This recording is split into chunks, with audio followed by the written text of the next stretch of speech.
Save 8% off your order at TrueTechTools.com by using the Shop Talk discount code.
Well, but looks like I just ran out of time right there. I was going to tweak some more stuff down to the very last second, but I was not able to, or at least I get to do it while we're streaming. Multitasker. That's me. Multitasker. I was telling some of our guests that are going to appear here just in a minute. It's been a long day of just trying to get all this stuff ready. Just coming out to the studio here where I'm at, this 3/4 finished studio here at least has a wall now. That's a good thing. And just getting all this wiring put into place is just quite the apparatus. And it's crazy because if you guys could see it, I mean, what you see is the cleanest look at this stuff. This is the cleanest it looks right here. If you go from this point towards the other side of the room, it looks like a monstrosity. If you've ever seen Star Wars, which everyone should see probably multiple times, except for the last 3, they don't count. And thank you, Miguel, for subscribing right now on the screen. Yeah, the last 3 Star Wars aren't even really Star Wars. You don't have to see those, but the first 6 are good, and the first 3 are the best. And the very first one, they have that trash compactor they're all stuck in. It's a pretty famous scene. And that's what the rest of my room looks like, minus the beast in the water. Everything else looks the same. There's not quite as much water, but there's a whole bunch of just wires everywhere. It's crazy. So I'm looking up here at the chat, guys. Welcome to the show to Jessica, to Cannon, back to Jessica, and Thomas. I'm glad you guys dropped by. Of course, you can see this is a little bit different kind of show than we normally do. A lot of it will be the same. We're going to be talking HVAC for a long time tonight. It'll be a long time. That's why I put videos in as breaks, because I need to like run around outside for a few minutes in between and limber up, because I've been stuck in this room for a while. It feels like I feel like Jodie Foster in Panic Room. Well, it's not quite that bad. So I'm glad you guys joined us tonight. You can see right above my head here, I'm raising money for my son. He's going to the Citadel this fall. He'll be going there to prepare to go into the Army for what he says is going to be a full career in the Army. And this kid, the good thing is that I have 4 children, and he's the oldest. He's the first one to go off to college, and he doesn't watch these shows. I mean, he knows what I'm doing out here right now. I told him what I was going to do, but he doesn't watch the shows. but I'm so very proud of him. He's such a good kid, and now technically a good man. And I can tell that he's going to be a better man than I ever was. And it just impresses me so much, and I'm glad to be able to do something like this. So what I'm doing for him is, and he's done the hard part. He went through high school and he didn't cut class like me. He didn't go to the pool hall and decide to smoke cigarettes instead of study, which is what I did through high school. He was much smarter.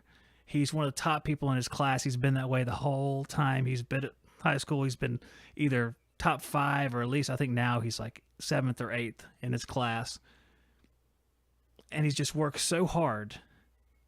He's actually won 2 different scholarships, and it pays for 90% of his college. He's going out of state to the Citadel, which is a very expensive school. I don't know comparatively, but when you come from somewhere like we do, where a lot of the people go to community college for a couple of years and they go to a university just kind of to save up and get those core credits out of the way, he's done such a wonderful job, and he's just like hundreds of thousands of dollars in scholarships. It's just something where he made this happen. He made it occur, and he's done the hard work. And what I'm raising money for him tonight, while we're talking about HVAC, you'll see some stuff on the screen here, and it's in the description of the video, is he's trying to pay for this camp, this preliminary camp that you go to a month long. It's like it's either 3 weeks or a month long. It prepares you for entering the Citadel. They said it's one of those things that is just an invaluable thing to do. And this camp costs over $3,000. And, you know, with the economy the way it is now, with 7 people at this house, that's just something that I can't do. We're tapped out for doing stuff like that. So I told him, this is what I'm going to do. I'm going to come in and talk to these guys and see what they can do. And you don't have to do anything, guys. But if you can, I know he'd appreciate it. I appreciate it. And that's all I'm going to say about it right now. We'll revisit the subject again later. You can see at the top of the screen, you can super chat. You can go to the description, do the Venmo or the PayPal. Any of it's appreciated. It's for him. Typically, doing this sort of thing kind of makes me go, ugh. But the kid's worth it. I'm doing it for him. And that's how we're going to go with that. This is what I can do for him. So that's what I'm going to do. We're going to be talking to a couple great guests tonight. The first of which is going to be Bill Spone. He'll be on here in just a second. And then a little bit later, we're going to have David Richardson. So this is, well, it's like our red carpet evening right here. We're having 2 people come on that are just beloved by the HVAC community. And I think I could say that about these 2 anyway. There's some of them out there who's like, well, you know, whatever. But these guys, and I'm joking, of course, these guys are both beloved. Bill, as you know, is the owner of True Tech Tools, and David works for NCI, which teach us a lot of our class stuff out there. A lot of our learning comes from NCI, but then again, a lot of it comes from True Tech Tools as well, because they have a lot of stuff they've given to people over the years, whether it be videos or just written information. All through the years, been very dependable with that stuff. I still cite the True Tech Tools video when I think about combustion analysis. That's 2 hours of fun right there, guys. I don't know if you watched it. I've watched it a couple times. 2 hours of fun about combustion analysis, because before the video, I didn't know anything about it, and now I feel like I'm an expert. I think I bought the Testo 320 because of that video, and since I live in coastal North Carolina, I used it 7 times, and I was like, hey, I could have probably got something cheaper, and it'd have been all right. I could have got the 310, or that UEI thing, not the filled piece. Never the filled piece. No, never the filled piece, because it doesn't, you know, it doesn't do anything. I don't know why people would get the filled piece. The SOX3 doesn't measure CO. Doesn't make any sense. All right, guys. So what I'm going to do here is in just about 60 seconds or so, I'm going to have Bill come on here, and you guys can call. You guys can comment questions you have for him. I have my own questions, but then again, they're just for me. So if you have a particular question that you would like to ask Bill, just put it in the chat. You can call the show and talk. I said to the guests here that some of these guys, they call me because I'm not educated, because, you know, they can run circles around me conversationally and education-wise. But, you know, when the guests come on here that are highly educated, let's see if you guys called in. That's the challenge. You got to call in. All right, so we're going to see if you guys can do that. I think you can. I think you're the kind of guys who could do that sort of thing. So what I'm going to do is I'm going to bring Bill in here. We're going to slowly work our way there. And this is me talking slowly, so Bill gets forewarned. Bill's going to be in here in just a second, and he's not live yet, but he will be in 5, 4, 3. Let me count that off right. 5, 4, 3, 2, 1, maybe. And I think this is gonna work. Let's see. How's it going, Bill? Great, Zach. How are you? And it worked. All right. High five. I'm great. I'm great now that I heard you when you spoke. Do you see Fundraiser up here? I like this Fundraiser. You know, I sat down one time when my wife and I had just met. We walked out to a field and watched the sunrise, and it was beautiful. I don't know what you were doing in the field, but it was just nice. You know, we were just happened to be by there. So it could have happened. It can happen, right? So how are you, Bill? Oh, hey, look, we lost him. Now I can't hear him any longer. See, this is what I get for doing that. Bill, can you hear me? I can hear you, yes. All right, I had to turn you up a little bit. I think the volume button got slightly moved. All right. How about now? Oh yeah, you're good. It was a volume button issue. So how's it going? Basically, is the question. It's going great. Weather's breaking. Did a little bit of gardening today. Just having a great time. Well, that's great. Hey, doing some gardening. Weather feels good in is it Pennsylvania? Yeah, Pittsburgh. All right. We'll have to talk about your house too, because I haven't asked about your house in a while. But you know, because before the show, I was mentioning a true flow grid. Yeah. Which I think is the most fascinating tool. Evidently, I do. It's on my mind more than it should be, being just a square that measures air going by it. But and I just happen to have one right here. That's white. See that? You actually have the true flow grid right next to you. Sitting right next to me. So how many airflow instruments are actually within arm's reach of you right now? If I bend over, probably 4. 4. Okay, what 4 are? You don't have to get them, but just what 4 is it? I got a Testo 410i, the little hot wire anemometer, 405i. That's the hot wire. Is 410 is the mini vane, field piece hot wire, and this true flow grid. And I'll say one of my manometers is can be used for static pressure. So that's actually good. Got a little manometer here too. So that's the field piece STA2 then. Correct. I used to have that instrument. We were just talking about that the other day because I was saying something. I must have said on a stream that I didn't trust the measurement from the field piece, and some guy's like, "Why don't you trust the field piece?" I'm like, "Did I actually say that?" Because I had one. It worked fine. Yeah. I wouldn't trust it here because there's no straight duct, so it's kind of hard to make those measurements with the field piece, which is kind of out of luck. Which is why I come back to the true flow grid, because I can just, and correct me if I'm wrong, just slide it in the filter slot, and that's what you do. That's it. Yeah, pretty much. I mean, I didn't come here to do a product demo, but I'm going to do a product demo. So they have different adapter plates. This one's 20 by 20 for a 20 by 20 filter slot, which is what I have here. And then the actual grid itself, this is the measuring device here. It clips in and out. Oh, okay. And it's got a micromanometer built into it. So the first thing I would ask after seeing you take it apart, because that's the same no matter what, you slap different plates onto that part of the device. Yes, this is the measuring tool.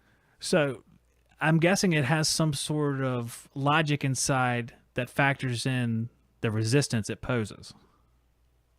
Yeah, before you put it in, you take a static pressure measurement, then you put it in, and it does an adjustment based upon the static pressure measurement. Okay. All right. So yeah, that's what I would wonder. It's just like one of the hoods that you use. It has something that kind of factors in. Yeah, that's called insertion loss. That's what I was trying to think of right there. So, okay. Well, all right. So if I'm a residential guy, just, making my way through the world, changing run capacitors and quoting good, better, best systems, what would be the best, the best, maybe not the easiest, but the best way to measure airflow on the system that I just sold, the 20-SEER super system that I just made my college tuition on? I think the easiest and quickest way is to use the true flow grid, because it's like one and done. Normally with any other method, you'd have to you'd be using an estimate based on the static pressure tables, or you'd be doing some kind of traverse, moving a probe around, doing math, taking averages. you can do good work with any one of those tools, but it's a question of what's the value of your time. And I'm not saying that your time's valueless, but if you have more time to spend doing it, or you don't do it frequently enough, don't buy an expensive tool. Don't get frustrated and buy an expensive tool. But if you're doing system airflow tests an awful lot, or you want to use it for diagnostics, then you should buy a better tool. You'll get to your answers more quickly. So as far as difficulty of use, where does TrueFlow go on that category? Very, very easy.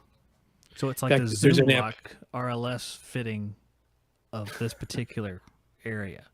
Yeah. I don't know if that's fair or not. And I just mentioned two separate companies together now, I guess. So that's it's awkward. Let's just move on. But you say it's easy.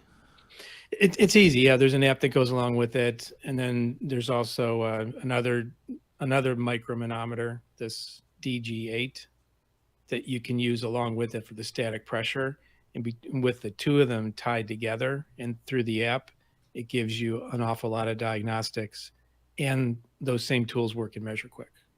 Now, the DG8, is that the same one they use to measure zonal differences in homes? Yeah. Yep. So it's very precise. Yes. Yeah, it's got the same as you would have like in your blower door manometer, but it's a one channel. So this is a one channel manometer. This is also a one channel manometer. It's actually got the same manometer built into it here. So it does the precision pressure measurements. Oh, see, that's the one that I want. For some reason, I don't know why this is either. Maybe because you were destined to be on this show, we could talk about it. But I've never used one, and I've used a vane before, a mini vane, I would say. It's probably the smallest. The UEI DAFM3B, I think it is now, but it was the 3 before. They fixed the little where it fits into the actual tool, where it would come loose all the time. They replaced that, which was a great advancement, I will tell you. And I've used some of the Testo products, and I've used static pressure. So when you think about all the different methods, factoring in human error, and I know it's a little subjective, what is going to be your least accurate method, in your opinion? I think static pressure measurements, using the manufacturer's tables, because a lot of times the tables jump between, a hundredth of an inch of water column will change maybe 100 CFN and an airflow. So you're not going to be very precise with it. You're going to be in the ballpark. And then when you're using an ECM motor, you really don't use static pressure tables. More so you could set the flow based upon the switches for the motor.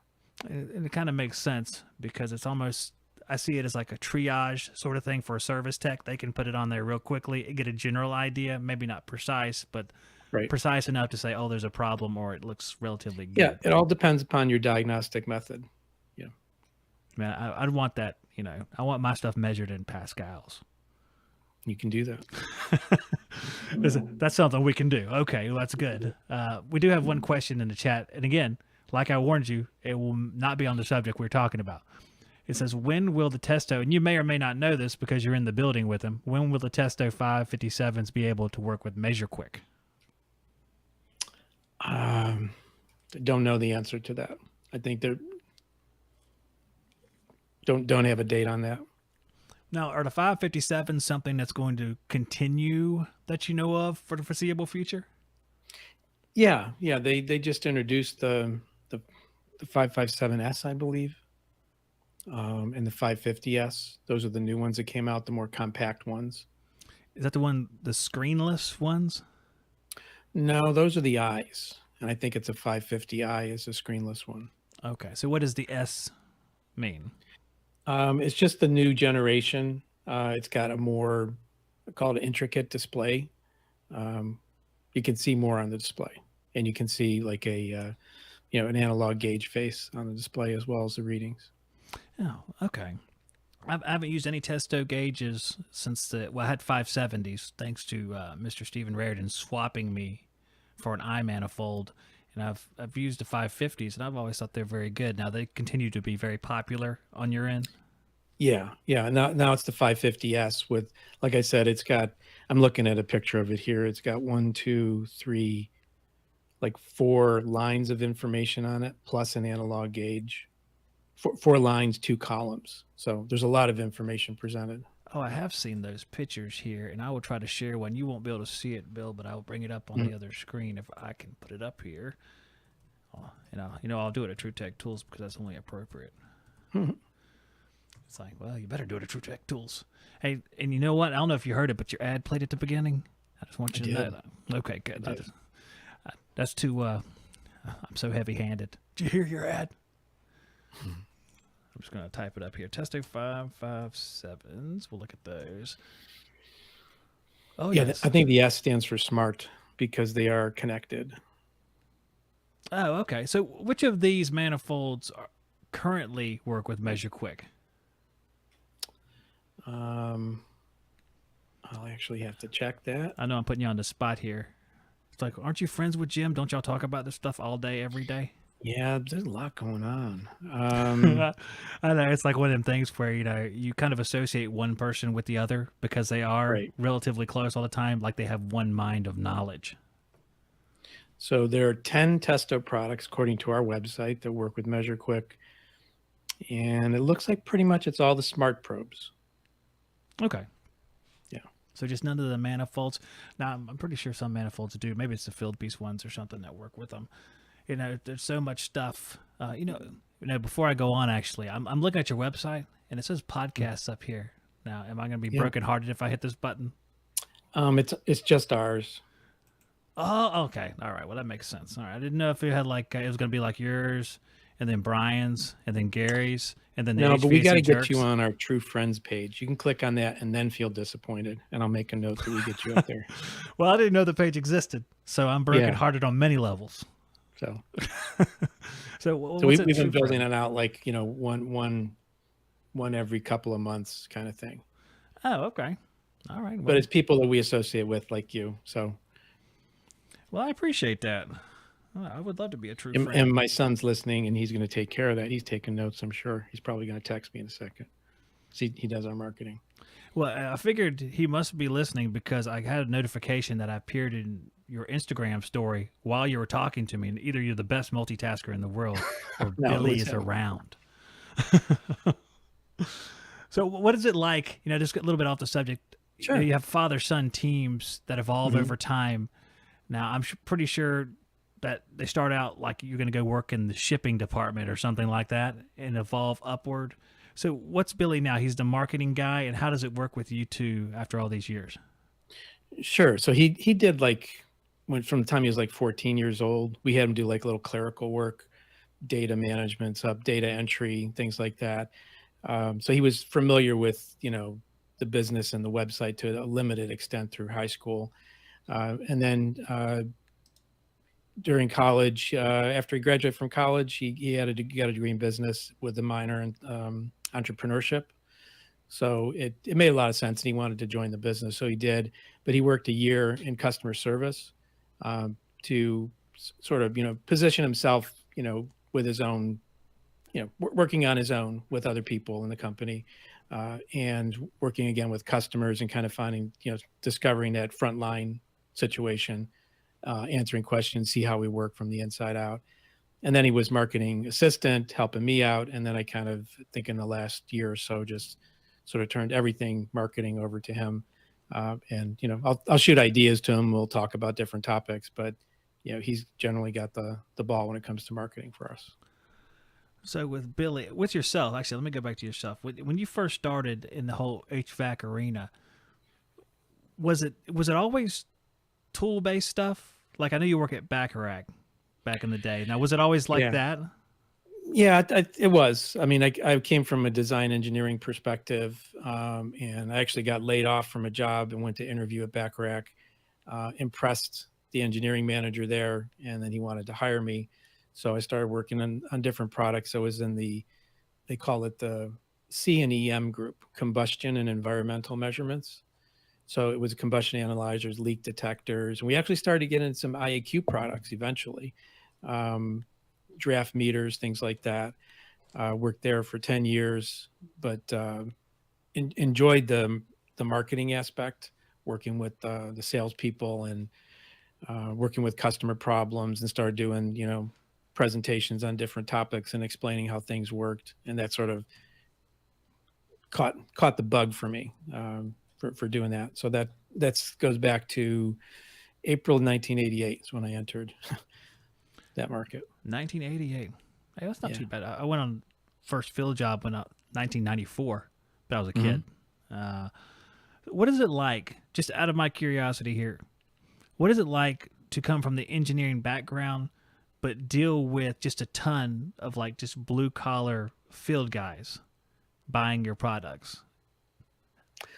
I think you really want to make something. You have to want to make something work for them, and it's to understand how they work as well as technically how the products work. So that's what over time I would say, like between Bacharach and then Testo and now with TrueTech, we have like an in-house saying that we want to make working with TrueTech the least hassle you have all day. Now we don't broadcast that, but that's our goal. And we love it when people say that back to us in reviews or in an email or on a phone. You made my day. And that's what we're trying to do, because we think a technician's job is hard enough. I mean, to come to discover it over time, technician's job is hard enough. The dispatcher, the boss, your family situation, flat tire, having to get gas, broken tools, the customer, the client's breathing down your neck. There's just so many things going on. You don't want to go to a website and just want to get one thing and then have it to be frustrating. So we try to remove as much as frustration as we can. We call friction too, in the e-commerce world, remove friction. It seems like you guys do that. From my experience personally and from the words of others, and out of curiosity again, if you buy a tool from TrueTech and you open up the box and then it had obviously been on fire on the way there, it blew up, and what is the process? Do you just call in? Do you send an email? What's typically the process? Because I know for me, it was I just emailed one time and it was like, I just sent it here. We'll swap it out. It was like a done deal real quick. Yeah, I think sometimes you get on the phone and then there can be that interaction and we can figure it out quickly and help you figure it out quickly. But if it's an email, you might present a certain part of information. We need just a little bit more to be effective. And then the email chain, because it's asynchronous, slows things down. So the phone call is always the best thing. And we have people answering the phone from 8 a.m. till about 8 at night Eastern. So and on weekends too. Do you always use words like asynchronous when talking to blue collar people? Yeah, I do, because I need to impress people. That's another one of my hidden goals. That's the one on the Post-it that's sitting on my screen right next to.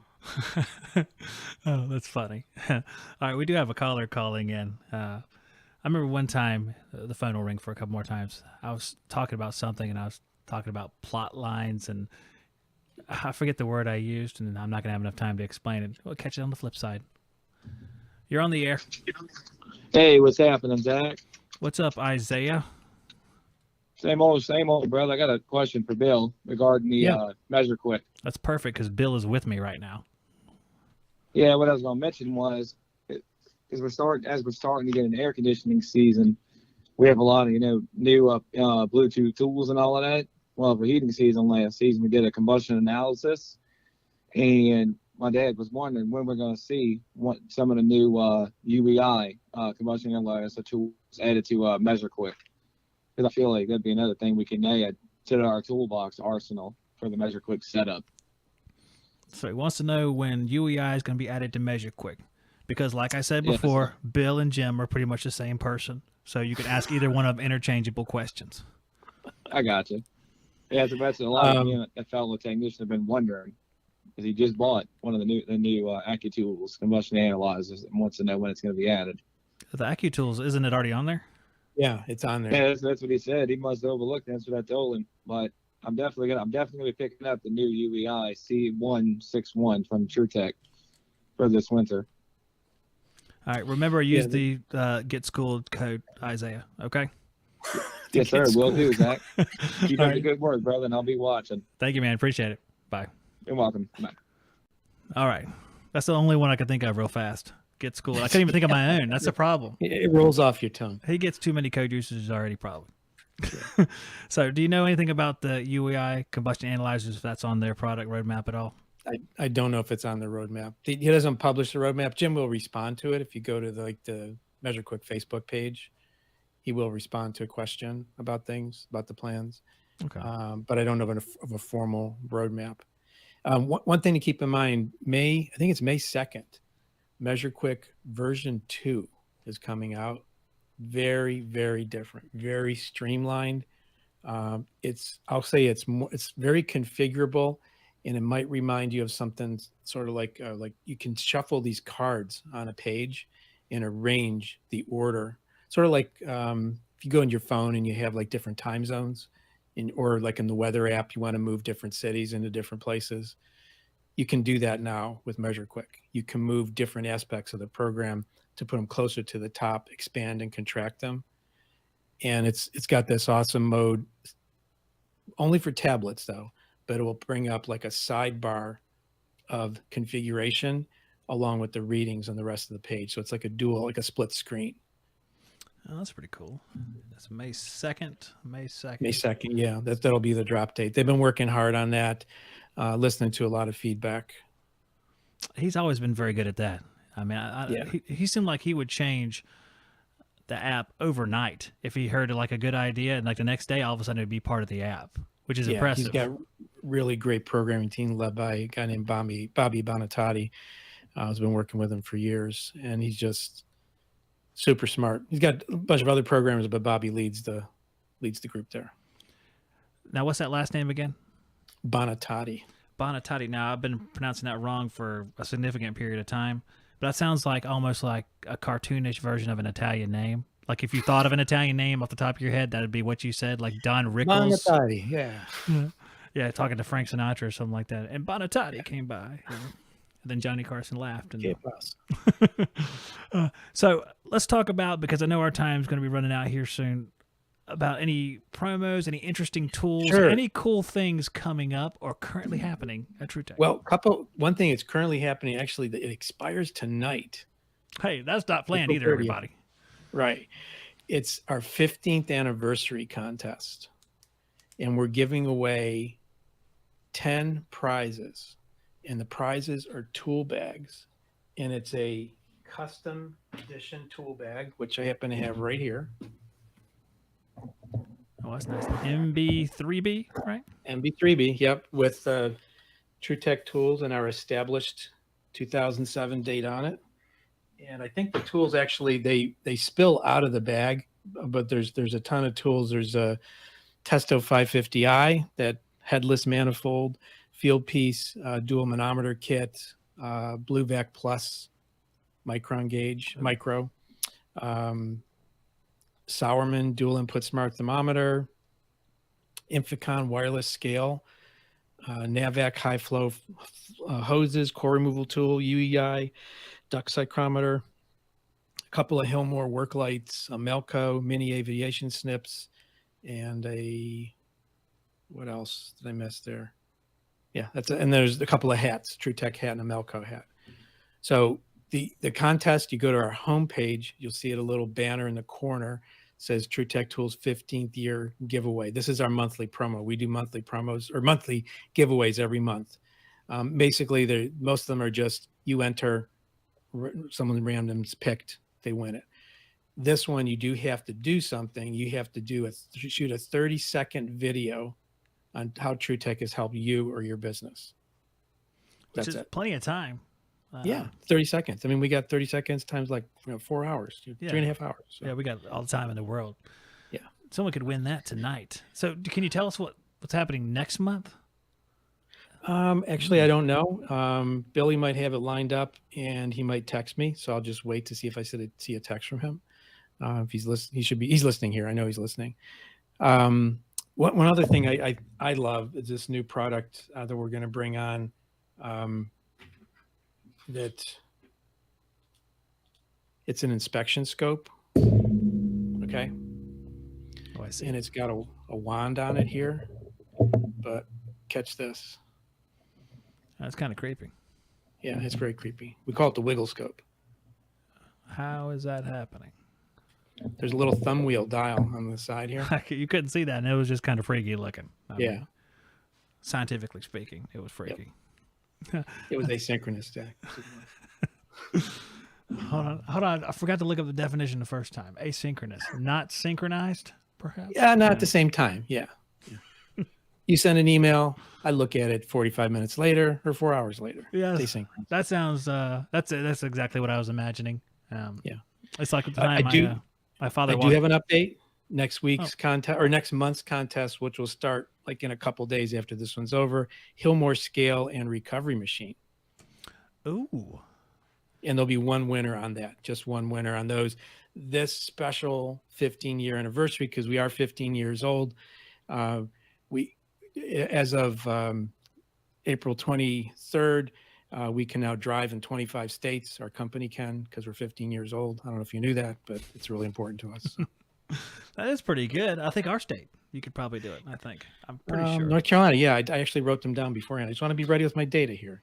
Zach. That's good. I'll be ready. And what a specific data set you brought. Yes. And then the show ends and Bill's like, and that's the average age of a koala bear. Thanks. You wanted to check on my house? Any details on that? You have time? Still got time here? Yeah, you got time. Yeah. In fact, I saw the time incorrectly. That was 8:37, not 57, my time. Okay. So yes, we could talk about your house to close this thing out. Sure. So just to catch anybody up, we had a custom built modular construction high performance home built. We moved in the late fall or November of 2021. So we've been here just over a year. We have there's all heat pumps in the house. It's all electric. There's actually no gas in the house at all. There's no gas on the property. I have a funny picture from one of my driveway camera of the local gas company driving up, parking, looking around, and driving away. Like they want to see what an all electric house looks like, I guess.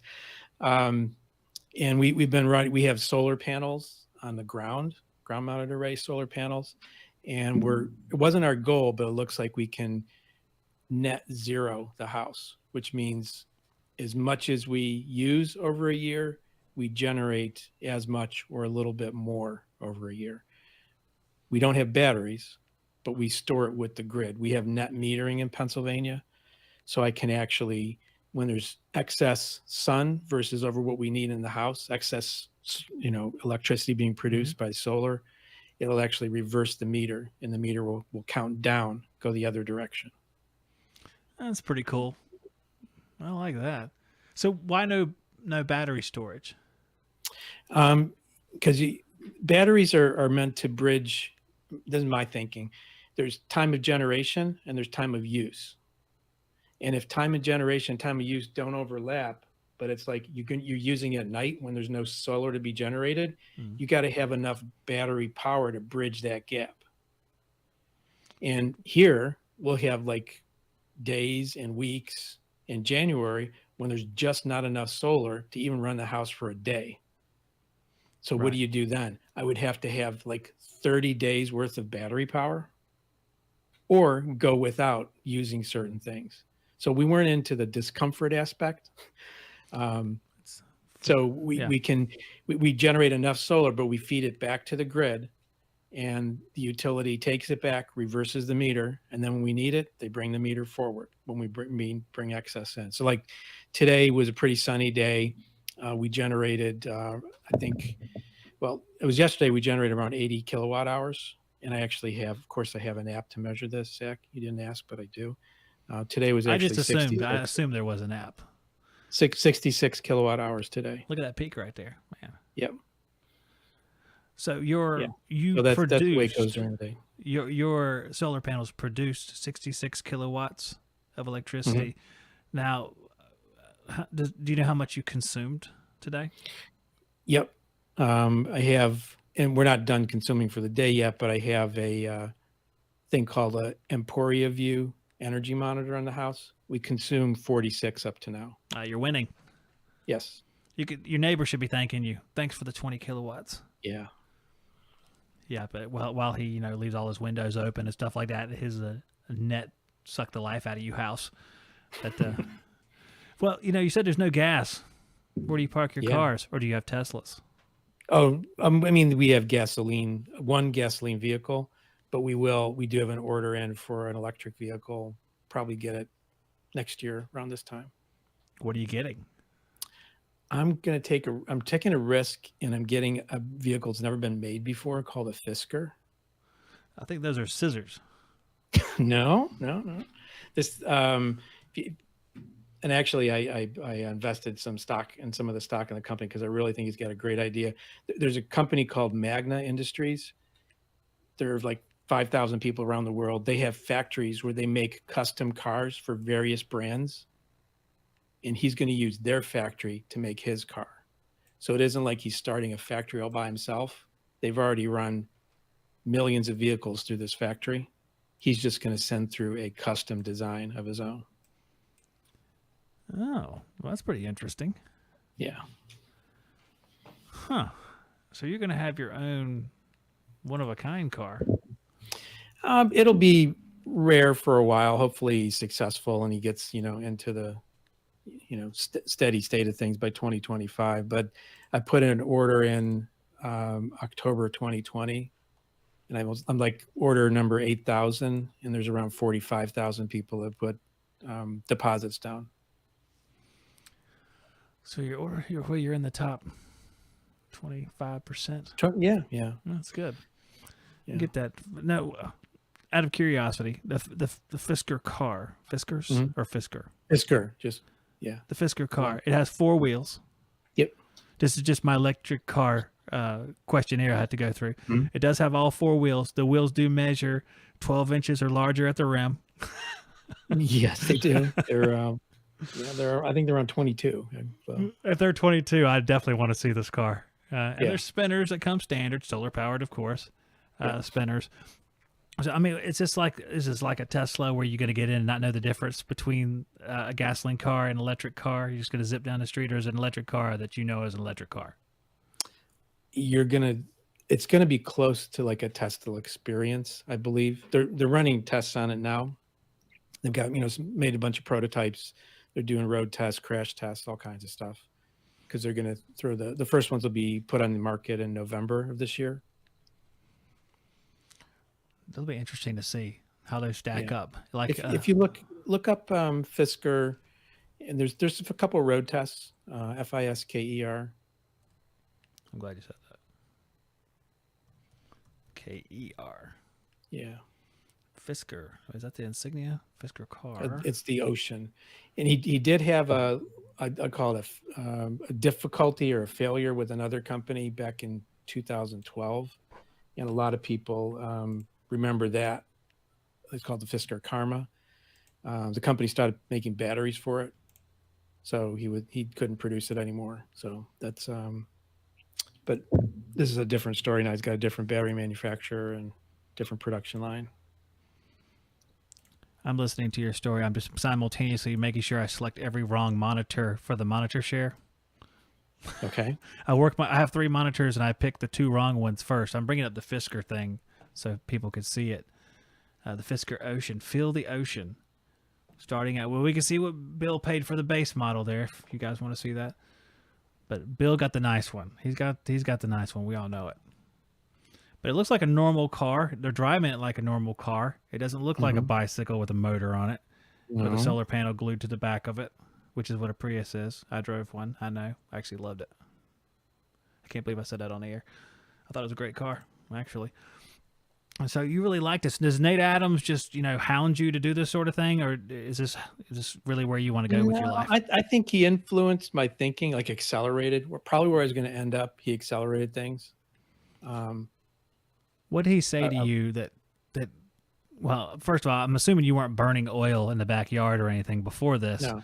But, I mean, what did he tell you that kind of inspired you to go farther in this direction? I'm curious. I think it was more like it was, a heat pump can handle winter conditions. That was it. That was probably like the last thing, because I had another guy who was working with me as a kind of construction consultant, friend of mine. And he was saying, you got to get gas. You got to have gas. Gas is better heat. Gas is warmer. You'll regret it. And I'm like, and Nate's like, I've done the research. Here you go. Here's what you're looking at. So we, I think that was the biggest thing. And then from there kind of went into the heat pump ERV and the heat pump clothes dryer and, that kind of thing. So how Heat many pump water heater. do you have all of those items? Yeah. That'd be interesting to compare. I've never had a gas dryer. I know there's gas dryers out there. Oh, I've yeah. always had electric dryer. So I guess Nate would be happy with that. It's still electric, just not the most efficient electric. Yeah. And heat pump dryers are kind of expensive, but they're very low energy use. I mean, like the Energy Star sticker on it says $12 a year. $12 a year for a dryer? Yeah. My dryer is $12 for a load. Yeah. That's an exaggeration, but it's much closer to the truth than that yearly figure. Well, that's interesting.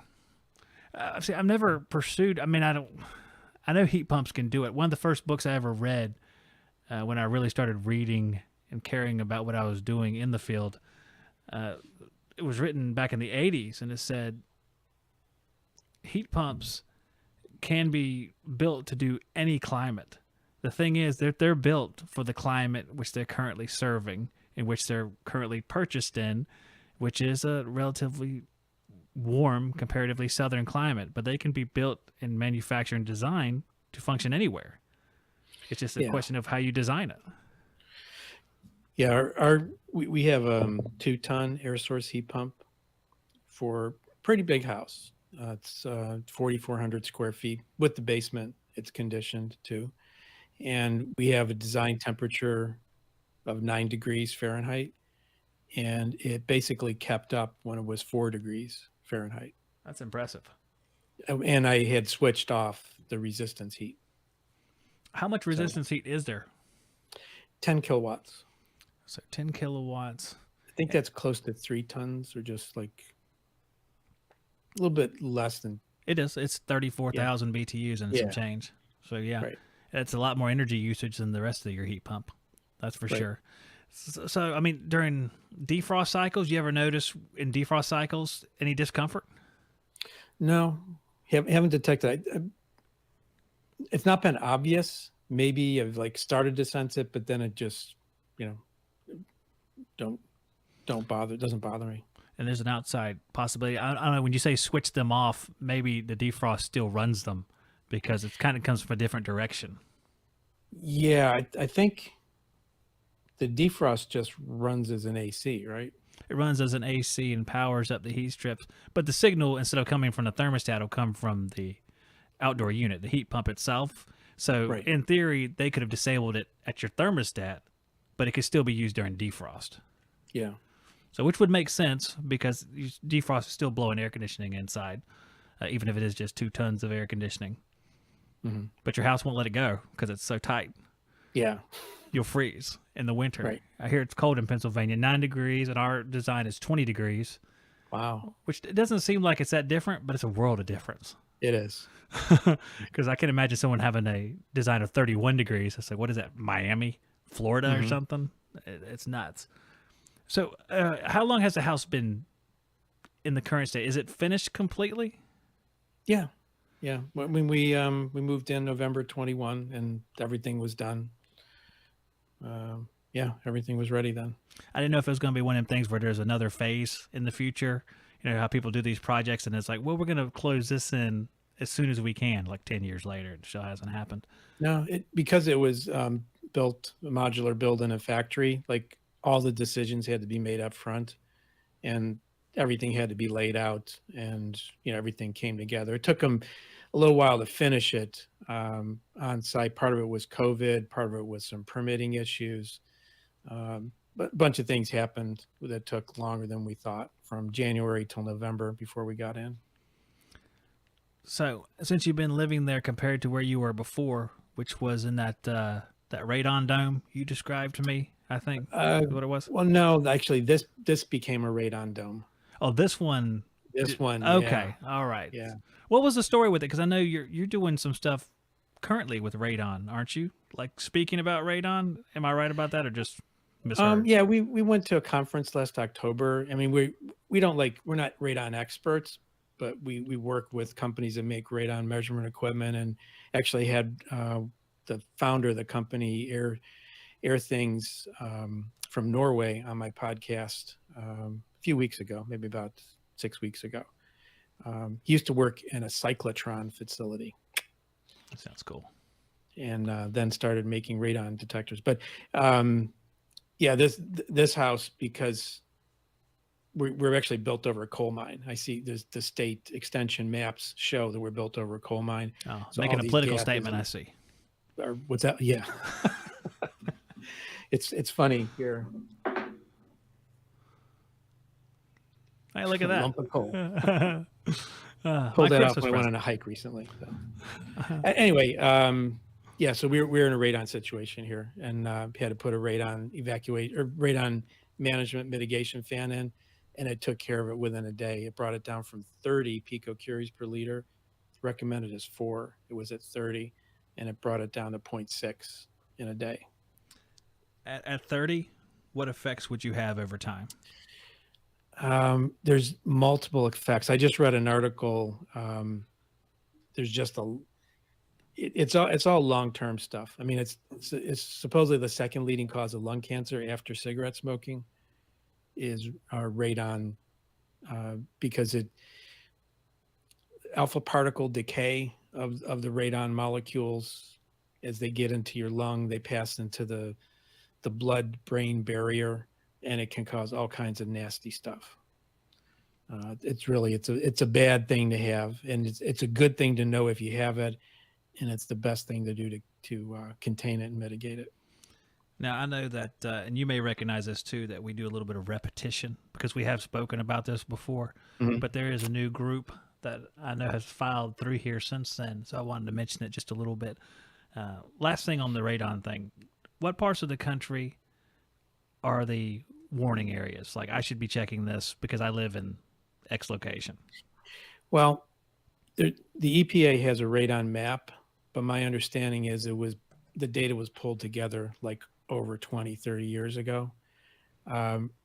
It's really, there's certain areas which are hot zones, but you really can't tell. And I'm not trying to provoke fear in people's hearts, but we didn't know until we measured. Oh, but sure. We suspected. I was looking for the map here, and no, there's just a whole bunch of words. We don't want words. We want pictures. EPA radon map? Yeah, that's what I'm looking at here. Information about the map. Talk about the most boring possible thing you could find. Oh, if I Google it and I look at the images, and there's a map that comes up. What'd you call that place? Google? Is that what you said? I call that Google, yeah. All right, I'll use that thing. And they actually break it down to state maps too, but I would say it's North Dakota, South Dakota, Iowa, Illinois, Michigan, Indiana, West Virginia, parts of North Carolina, South Carolina. It's like a John New Denver York, song. Maine, yeah. I thought you were about to break in there for a second. I'm going to show it on the screen, too, here. I found this very red. You won't be able to see it, Bill, but they'll be able to see it watching this. There's Zone 1, Zone 2, and Zone 3. It looks like we're safe where I'm at, and Bill needs to check his radon every day. Yep, upper Midwest looks like the concentration is pretty high there, and everyone in the Southeast looks like we somehow got out of it, I guess, because we're... I don't know. Seems like people that are close to the ocean or in flat area in the South are safe. Not sure why that is or the reasoning for it. What is the reasoning? The deposits of radon. Why are they there? Is that too broad of a question right there? This article I just read, I'm not gonna say this is like exact facts, but it's something like it's just the cycle of decay of radon that it's happening now. It's like, dang it. It was, I could send you the link. It's a very lengthy, very scholarly article, but it explains the whole situation and all the medical impacts from it.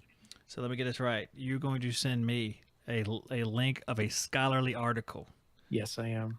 Are you being sarcastic? Because you told me you're into reading. Oh, yeah. I mean, like Charlie in a Chocolate Factory style reading. No, I will read it. I will read it. I will read it. I read real things. I just pretend otherwise. But Yeah. I felt like you're about to say something real profound right there. I could send you a link. You could bring it up on the screen, and it tells you the decay process. It's actually uranium that moves to protactinium, to thorium, to radium, to radon, and then all these other decay molecules. And I think the biggest thing about it is it turns into lead. It decays into lead.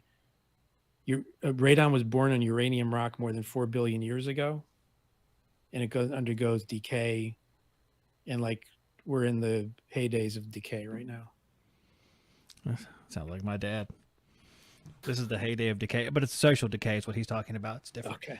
And there is no cycle. It just keeps decaying until there's nothing. So that's interesting. It forms the other, I know this is a conversation for like, not this podcast, but so maybe you know this, when it's doing this process, is it releasing like electrons becoming different elements down the step ladder here? Or is that what's happening? Alpha and beta particles. Yes. Man, we look real intelligent if we just stop right there. We do. Right. Yeah, because the next thing I'll be talking about little Debbie cakes or something. Which one's the best, or which beetle was the tallest?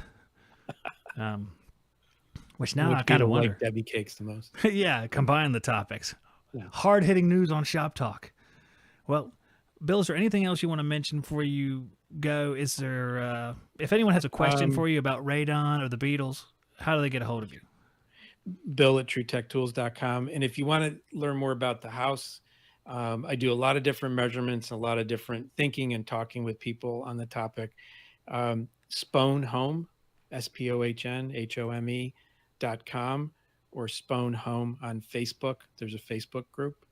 You can ask to join that group. Now, is that from E.T.? Yes, Spohn Home. So when you say that, I just think about Elliot. So, okay. I don't know why. This is you agreed to come on this show, Bill. So that's what Elliot was the name of the builder that built the house. Maybe that's why. Yeah, look at that.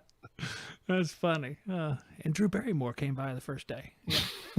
This is weird. So okay, so that's how they can contact you. Of course, True Tech Tools. You can buy all sorts of test stuff, more than we could possibly list here. You want to use the discount code. Let me think of another one. Oh my gosh, what's Overtime's code? Overtime. I think it's HVACOT.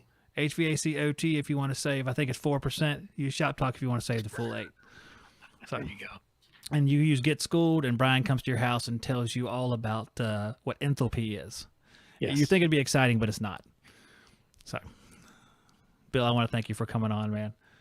You're welcome. Always a pleasure to talk to you. You have the finest place to buy tools for HVAC guys on the internet that I've found over the years. Not that I stray very far, but it seems like a good place, good customer service, and good stuff. Thanks. We're always working for the customer's best interest, so everybody at our team does. Well, I appreciate it, Bill. I think this is the time when I say goodbye to you. All right. Well, I'll see you on the next one, man. I appreciate it. Sounds good. Take care. Take care, Bill. Bye. Well, as you can see, guys, Bill has gone away. And David will be here in just a minute. And people are answering the questions about oh, no, Bill, don't leave yet. Hold on a second. There's a question that we definitely need to answer. I don't think you left yet. Let me bring you back. Let me see how I can do this. Here we go. All right. Sorry about that. I looked up, which I should have done about 5 minutes ago, and I see Nathaniel says, did you guys talk about the contractor network? Oh. We didn't. No, we didn't. And I apologize, Nathaniel. It's a topic I brought up at Brian's HVAC symposium. And the basic idea was it came from relatives of mine that are out of state that say, hey, Bill, you're in HVAC. Who do you recommend as a contractor? Like, well, I really don't know where to go. I could start asking people to ask other people and just kind of like go through a series of things. So what I came up with was called a responsible contractor network, where contractors who promise not to screw customers and do the best they can. Is that the slogan? Yes. Okay. So we got to work on it. So basically it was just, is there interest out there in doing it? And Eric Kaiser's working with me on it. I think that's probably going to pick up speed because Eric's very enthusiastic and can get things done. And I seem to be able to just come up with ideas. So we'll be looking for people to express their interest. The idea sort of is like, you let somebody in who you know is a good contractor, and then somebody else lets somebody who's a good contractor, and eventually build up this network of people. And it doesn't mean you have to use the most expensive tools or the best techniques, but you just do a good job. And you can be trusted with, my widowed sister's business. That's the kind of feeling I want to have. So if you had a relative, Zach, out of state, you'd like to send them to somebody would do a good job for them. Absolutely. So that's the basic behind it. Thank you for the question, Nathaniel. I will make note of getting this moving again. And just to note, you also said that you don't need expensive tools, the guy who sells tools. So that's a real fall on your sword moment just for the principles. So I salute you. You do the best job you can. And you just aren't in it for the money. You're into it because you want to make a living solving people's problems. Absolutely. That's it. I like to think of it as when you get started, you get what you can as far as tools. And then as time goes by and you become more successful, use them properly and you can get to the same conclusion, although it might take a little bit more work and you might not be as accurate. And over time, you can get some of the nicer stuff.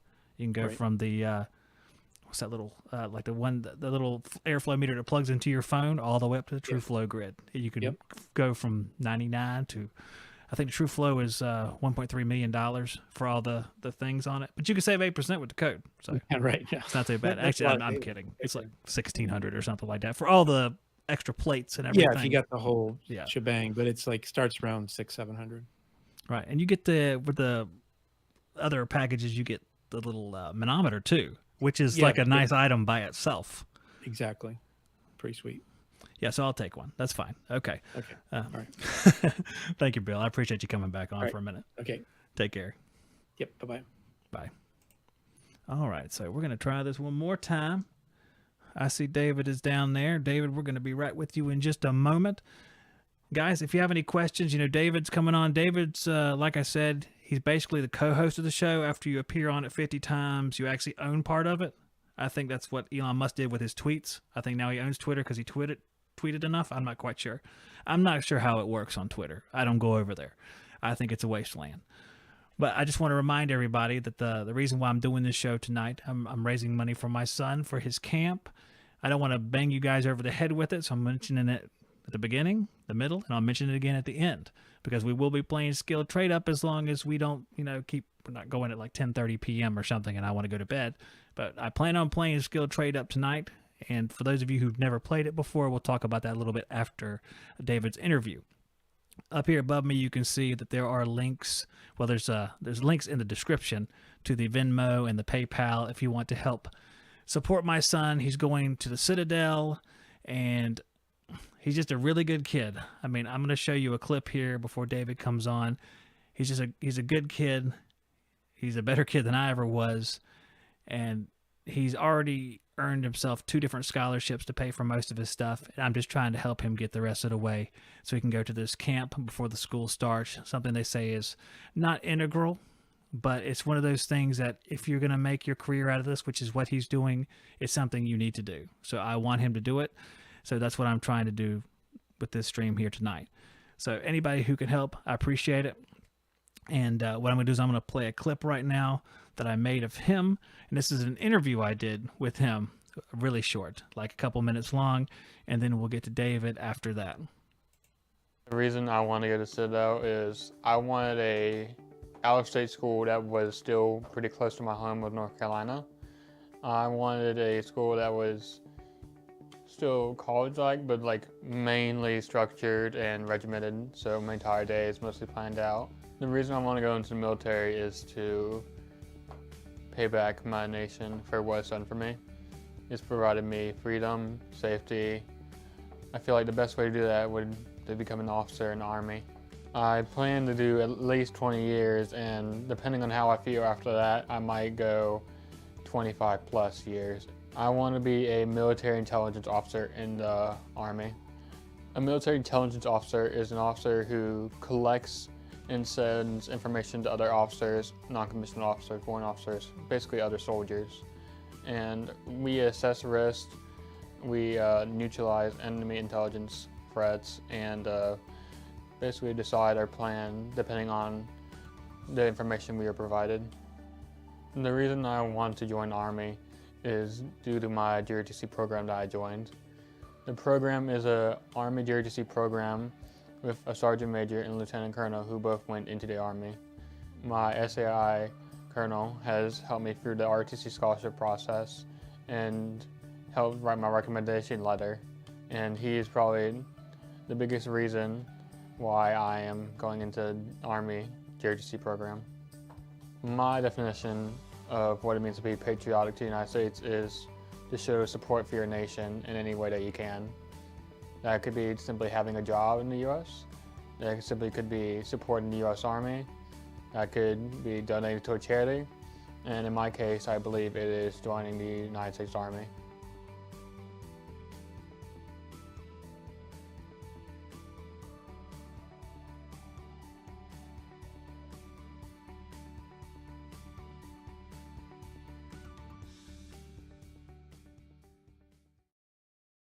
All right, so that's my son right there. I'm super proud of him, and can't really say more about it. He's just a good kid, and I get filled with pride just thinking about what he's done, and filled with more pride when I think about what he's done compared to what I did at his age. It's relatively impressive. But for our next part of the show here, I'm going to bring our buddy David back in here. And we're going to talk to him for a little bit. And David, can you hear me? I can hear you. All right. I think I'm alive. You are live indeed. I'm going to switch the screens over here so everybody can see everybody else. Here we are. All right. So welcome back, David. How you doing? Good, man. Thanks for having me back. What a great video on your son. You got to be pleased with him. I'll tell you what. I'm not lying when I say that when I look at him now and I look at myself when I was 18, boy, the differences are stark. I don't know how he did it. Good parenting, my friend. Well, the ironic thing is his parent is the one that was, an idiot growing up. I was at that age just comparing, and just all honesty there,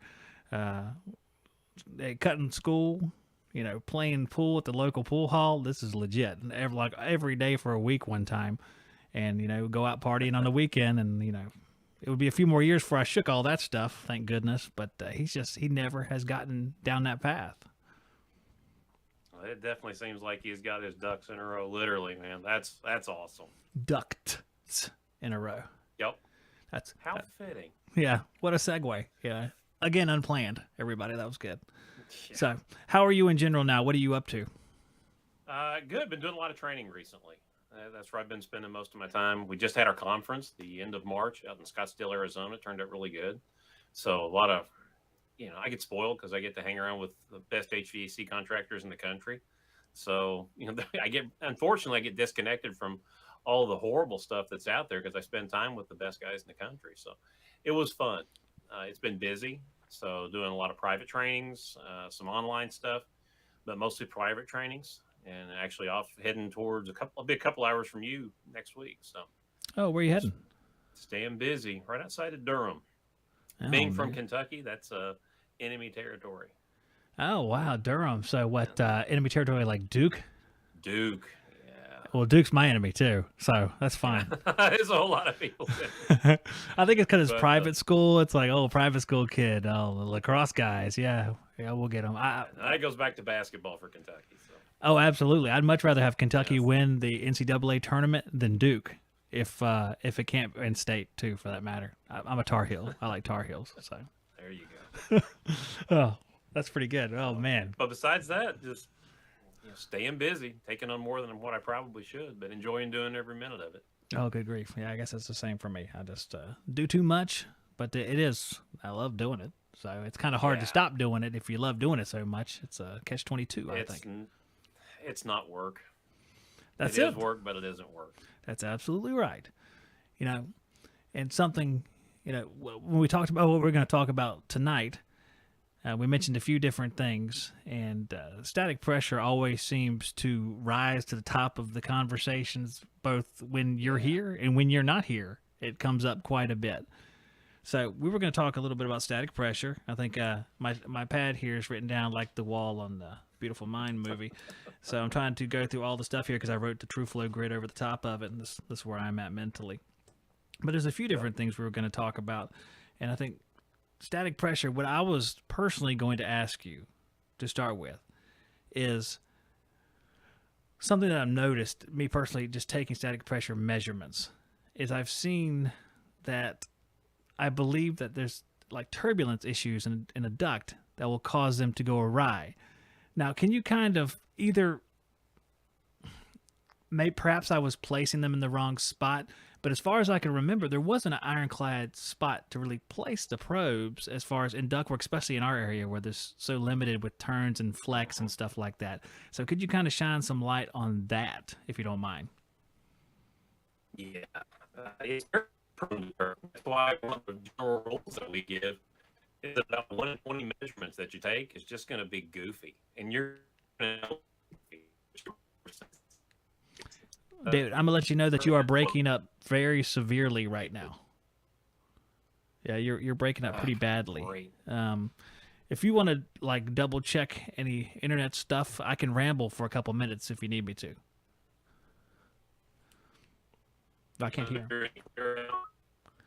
Well, he sounds like one of the creatures from Star Wars right now. You stop now. The pixels stop for a second. Maybe you're there now. Oh boy. Yeah, there you go. I hope so. You are. Sometimes we get. Yeah. Oh, it just went south again. Somewhere Duke is laughing because you just froze up again. Yeah. Here's what I'm going to do. That's not good. Right now you're fine. So let's just go with it. I won't go to my alternate plan just yet as far as buy time with the video. So, okay. So you want to pick up right where we were talking about the static pressure placement and like turbulence issues? Yeah, let's see if we can pick it up and things actually continue on this time. About 1 in 20 measurements that you take are just going to be goofy, and that's a general rule. You can minimize that if you'll stay away from the inlet of the blower, and typically you'll stay about 2 inches away from any turns, especially sharp turns. Air does not like to take 90-degree turns, and it'll often show up as turbulence. I mean, we've seen goofy things such as negative pressure measurements on the supply side of a blower, and all of that is due to turbulence where the air hasn't straightened out. Now, typically you need about 2.5 times the diameter of the blower's outlet. So consider that as like the cross measurement going from corner to corner before the air will straighten out and reach what's called a uniform velocity profile. So you need straight ducts. And as you said, we don't always get that in the field. Sometimes, you've got an elbow right on top of the air handler and it's turning the opposite direction. So you have to take measurements downstream a little bit, because if you try to measure in any type of rotation inside of a duct system, you're going to get goofy numbers. What if you have a system that is like a freestanding system that just blows out the outlet of it? Because every now and then you see that, or I'll see electric furnaces in trailer homes that don't have ductwork you can test in. Is there any way you can adapt and overcome in that situation, or are you just kind of out of luck with static pressure? At that point in time, if you don't have any type of duct, you're really limited with what you've got. You really are. Now, to be careful with some situations, say, for instance, we're talking about a mobile home.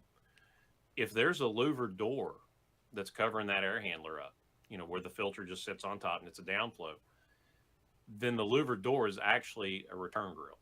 In that cavity, you'd be amazed how much pressure drop louvered doors have across them, especially after somebody paints them a couple of times. Mm-hmm. So it's all about how that system normally operates. That's going to determine where you can take those measurements. And of course, what you're looking for. So not only, we generally tend to use static pressure as a very generic term, but you're looking at external static pressure, which is the total resistance that the blower is trying to work against. You've also got pressure drops of coils, pressure drops of filters, even pressure drops of different duct fittings. So as you get into diagnostics, external static pressure tells you kind of the overall air side health of the system, but those different pressure drops help you find out what the cause of the restriction is. Just kind of going back to what Bill and I were talking about, because we were talking about true flow grid before this. So if you're using static pressure for measuring CFM, is it more for diagnostic purposes and less for that precise information? Because true flow, it's like, here's, you have 891 CFM, and it's going to be pretty close to that. But static is, of course, not going to be as close because you're going off a table. So should you think of it like troubleshooting and less like, I'm going to measure capacity and use this measurement? It's a good place to start, especially if you're a technician getting into it, because the cost of entry isn't that bad. But with any airflow measurement, there's always going to be pros and cons. And one of the cons of using external static pressure in the fan tables is, we talked about the turbulence and the inlet and outlet conditions. The other thing is system cleanliness. If you've got a dirty blower wheel, I mean, it can throw your measurements off to up to 30%. So there are some of the drawbacks. However, I would encourage you not to let that discourage you from taking the measurements, because that's the only way that you're going to get any type of momentum taking them, is to start going out, testing them, get an idea. And with airflow, it is probably the most difficult thing to try to measure in an HVAC system. It's always in flux. It's always moving. There's always turbulence. So this is why we have plus or minus certain percentages of errors in our measurements. So there's always different degrees of error when we deal with our measurements. What we're trying to do is estimate. I think that's probably a good term to use. We're not truly measuring it when we're plotting airflow. We're estimating what the airflow for the fan is under those conditions. And we're just trying to get close and see. And oftentimes, it's nowhere close. It's nowhere close to what we need. So with any measurement, you have to know what you're aiming for. You know, you can't just start pulling out random numbers. You have to know what you're aiming for with any type of airflow measurement. But with static pressure, it does give you a way to look into the air side of the system. And as you mentioned, static pressure measurements really without airflow can be taken drastically out of context. Yeah, I'm sort of imagining coming back to a system that's been neglected for a long period of time and getting those strange, like, low readings, like if a blower was dirty or something, and trying to discern when is it time to say, well, we have to clean this, because you won't know what the airflow is until you test it, but you can't test it with static pressure until you know if it's clean enough. So, I mean, it's one of the things, like, you have to be maintaining this thing every year, or is there just a point where you say, I got to measure it somehow besides static pressure? That's where you document conditions, and you can also use other measurement methods. In addition to you mentioned the true flow grid, you can also do a duct traverse if you have a decent straight amount of duct that you can do a duct traverse in. There is an added level of difficulty to that. It takes practice. It's kind of like hitting a baseball. There's people that say that it can't be done, you know, hitting a round object with a round object, but for some reason, guys get paid millions of dollars to do it. It can be done, but it takes practice. It's not something that you put an anemometer in somebody's hand and say, go traverse this duct, and they're going to have instant success. It's something that you have to practice and get. It is an art, if you will, to measuring it. Now, with the true flow, essentially what it's doing is a duct traverse in the filter rack. And it's compensating for a change in pressures because it's a known resistance and a known area of orifice. So it's doing the calculations on the backside hidden in the app. So they've done a good job of figuring all that out. So it depends on what you're aiming for. If you're using it for troubleshooting purposes, trying to say, you know, hey, am I close? It'll get you close. But if it's dirty, just be aware. An 1/8 inch of dust on a blower wheel, I think this is in a carrier document, an 1/8 inch of dust is like a 30% deration in fan capacity. So let's say that you got a blower that should be moving 1,000 CFM. An 1/8 inch of dust can drop that down to 700 CFM of capacity. And therefore, even a smaller amount will still be significant, because 300 CFM, that's a lot. Yes.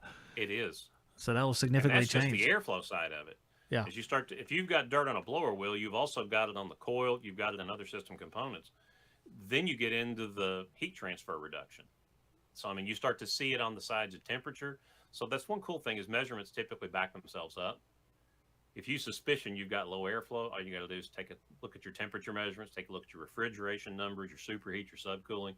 And a lot of times you'll see those numbers not quite line up. And a lot of times airflow is the missing piece of the puzzle. And of course, with static pressure, we're taking that to get a glimpse into the air side. So I think one mistake guys learning static pressure make is they tend to make it because it's something new. You know, it's kind of like the shiny, you know, you've got the squirrel, everybody's looking. We got the goldfish effect that grabs our attention really quick. It's not a silver bullet. It's a diagnostic tool that you use, but you have to keep it in context. So it's kind of like this is why I like using the medical analogy of blood pressure, because when you go into the doctor's office for whatever the call's for, that is a baseline vital sign that they take every time that you go into the doctor's office. They take your blood pressure. So when you think about it, they're trying to look for changes. They're not looking at that and saying, you got high blood pressure, you need open heart surgery. There's always another series or battery of tests that's done before that conclusion is come up with.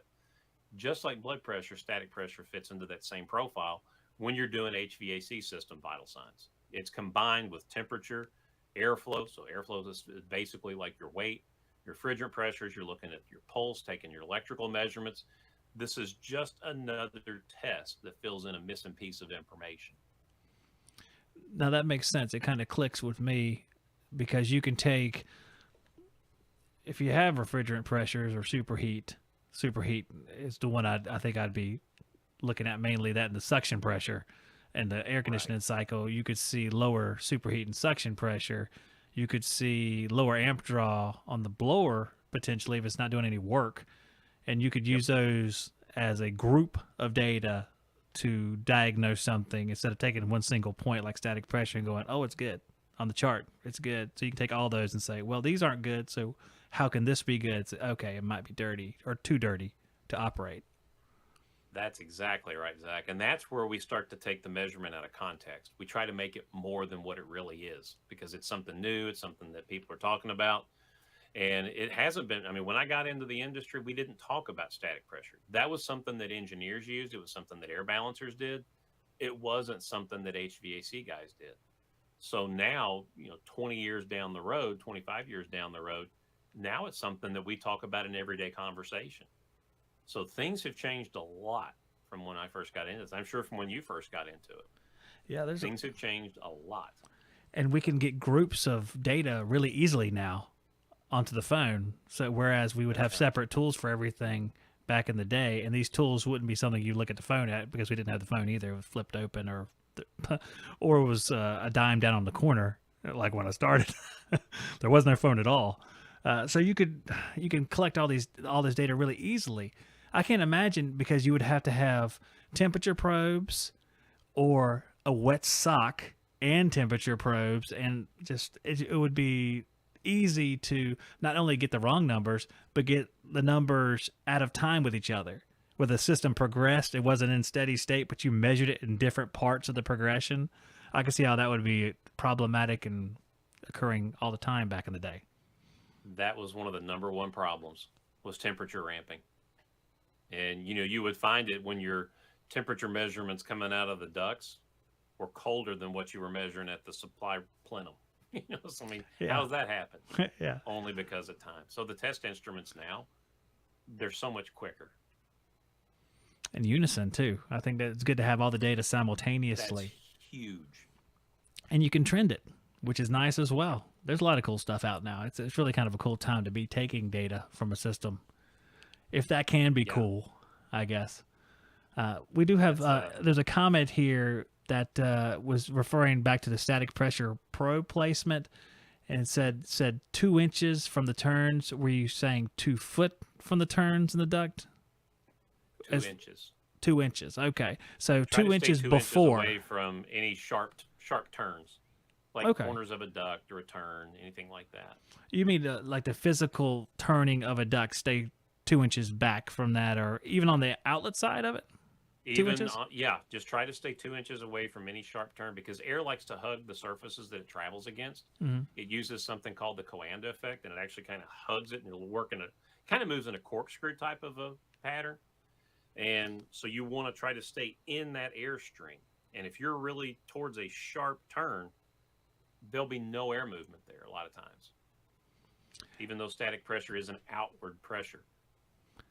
Yeah, you mentioned that. You mentioned a negative pressure. Now, what I'm imagining there is like the outlet of a blower when you're in the blanked off section next to it.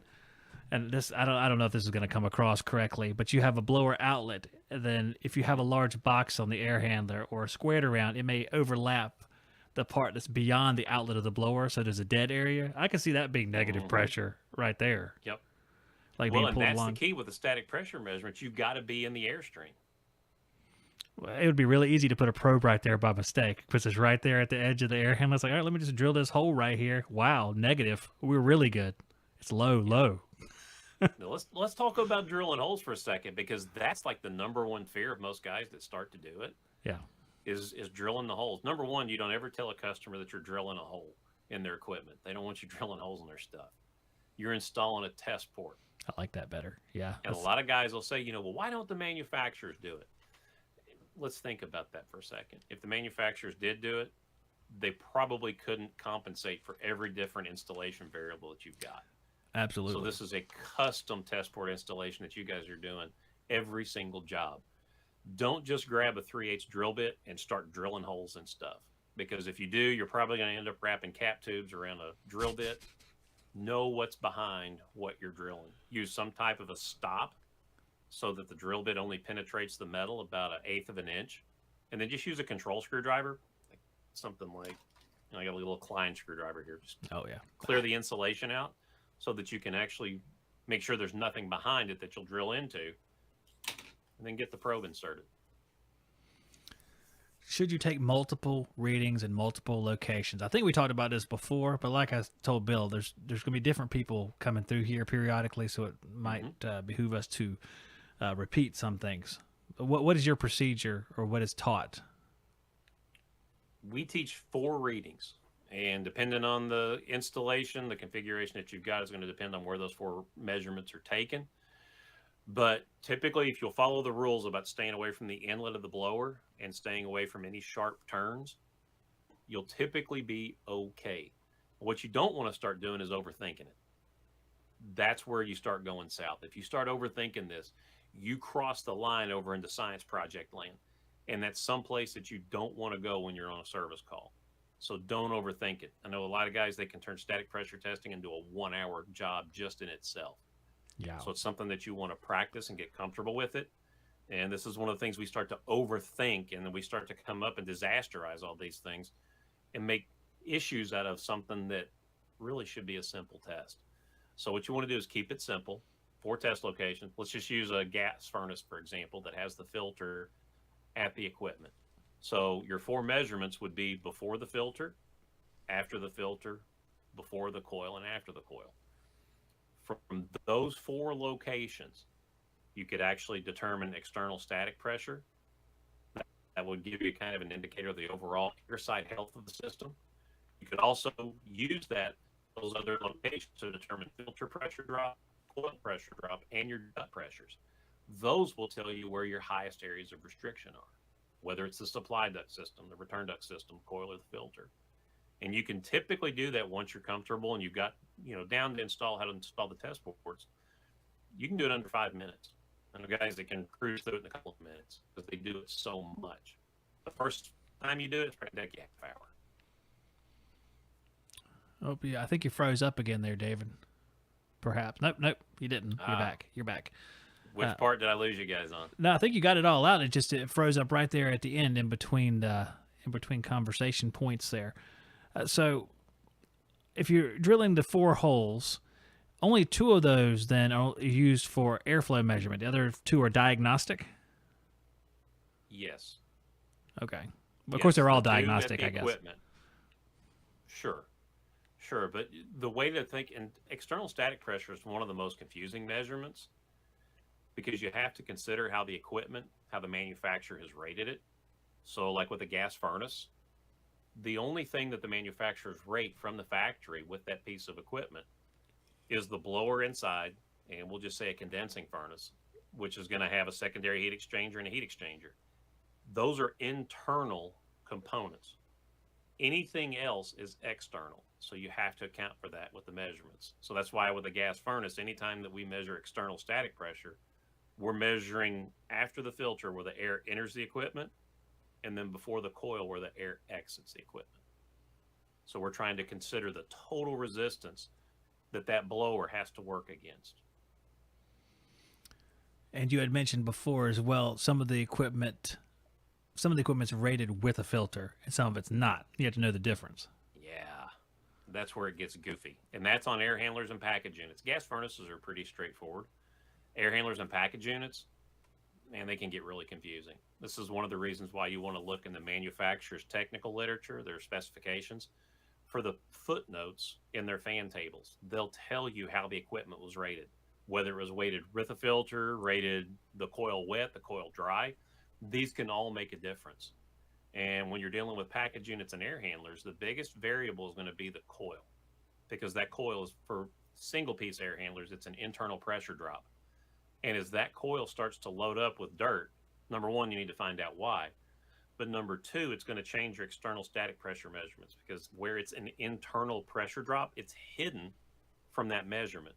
So for those of you that are doing startups on equipment, you'll want to get a pressure drop measurement across the indoor coil on startup and document it somewhere on the air handler or package unit. And you'll also want to note the condition of that coil. Was it wet or was it dry? Because as that pressure drop, if it continues to go up over the years as you go back and service it, that's going to tell you that air is bypassing that filter, and that's a completely different problem. But it'll show up as coil pressure drop. That was one of the easiest ways we got our guys to measure it, was instead of having to tear the equipment apart and take all the panels apart and then visually inspect the coil, they could take 2 pressure measurements and tell pretty quick if that coil was dirty or not. So testing should not equal more work. It should equal making your work easier and faster. Man, I had a great question for you. And then I just listened to that last thing you said and completely forgot about it. It was really good. It was a really good question. My answer would have froze up anyway. Yeah. Well, there's a 10% chance you are, in fact, right about that. But no, here it is. I knew it'd come back if I just stalled long enough. Here it is. So, blower speeds vary widely these days. Like back in the day, you had one speed on and off. So when you're going to check stuff, I don't know if this might be just like a public service announcement. You kind of have to make sure that you're actually in the speed that you're testing, because they can change speeds. There's multi-stage equipment. There's fan-only speed. Because I was thinking to myself, we could just put it in fan-only, and you don't have to worry about calculating what the wet coil would be. But the fan-only speed might be 100 CFM per ton or something like that. Yep. You got to test it at the highest airflow that system will see. That's a great point, Zach. The other thing is, if it's a variable speed fan, if it's ramping up, you got to allow it to go through its total ramping profile. And they can be long. I remember Goodman units, as I recall, they had multiple ramping profiles you could choose from for their, I'm going to go out on a limb here. I think it's AVPTC air handler, the communicating air handler. You could pick one of 4 different ramping profiles, A, B, C, or D. Train's dehumidifying ramping profile was like 70% for like 7 or 8 minutes. So yeah. you had to wait a while. So it might be kind of necessary to read the manual. I don't know how that sounds pretty common right there. To read the manual and see what kind of profile it is, because you might wait for 5 minutes. All right, we're good, but there's 3 or 4 more minutes to go. Yeah. And one of the things that we had found on older installations that we'd done was we'd hook them up, turn them on, and we're out the door. We didn't check this stuff. And then we'd go back and we would have 5-ton, furnaces that had 5-ton drives on 3-ton outdoor units. And default's 5-ton for airflow. That's not a dehumidifying why system. This thing's screaming.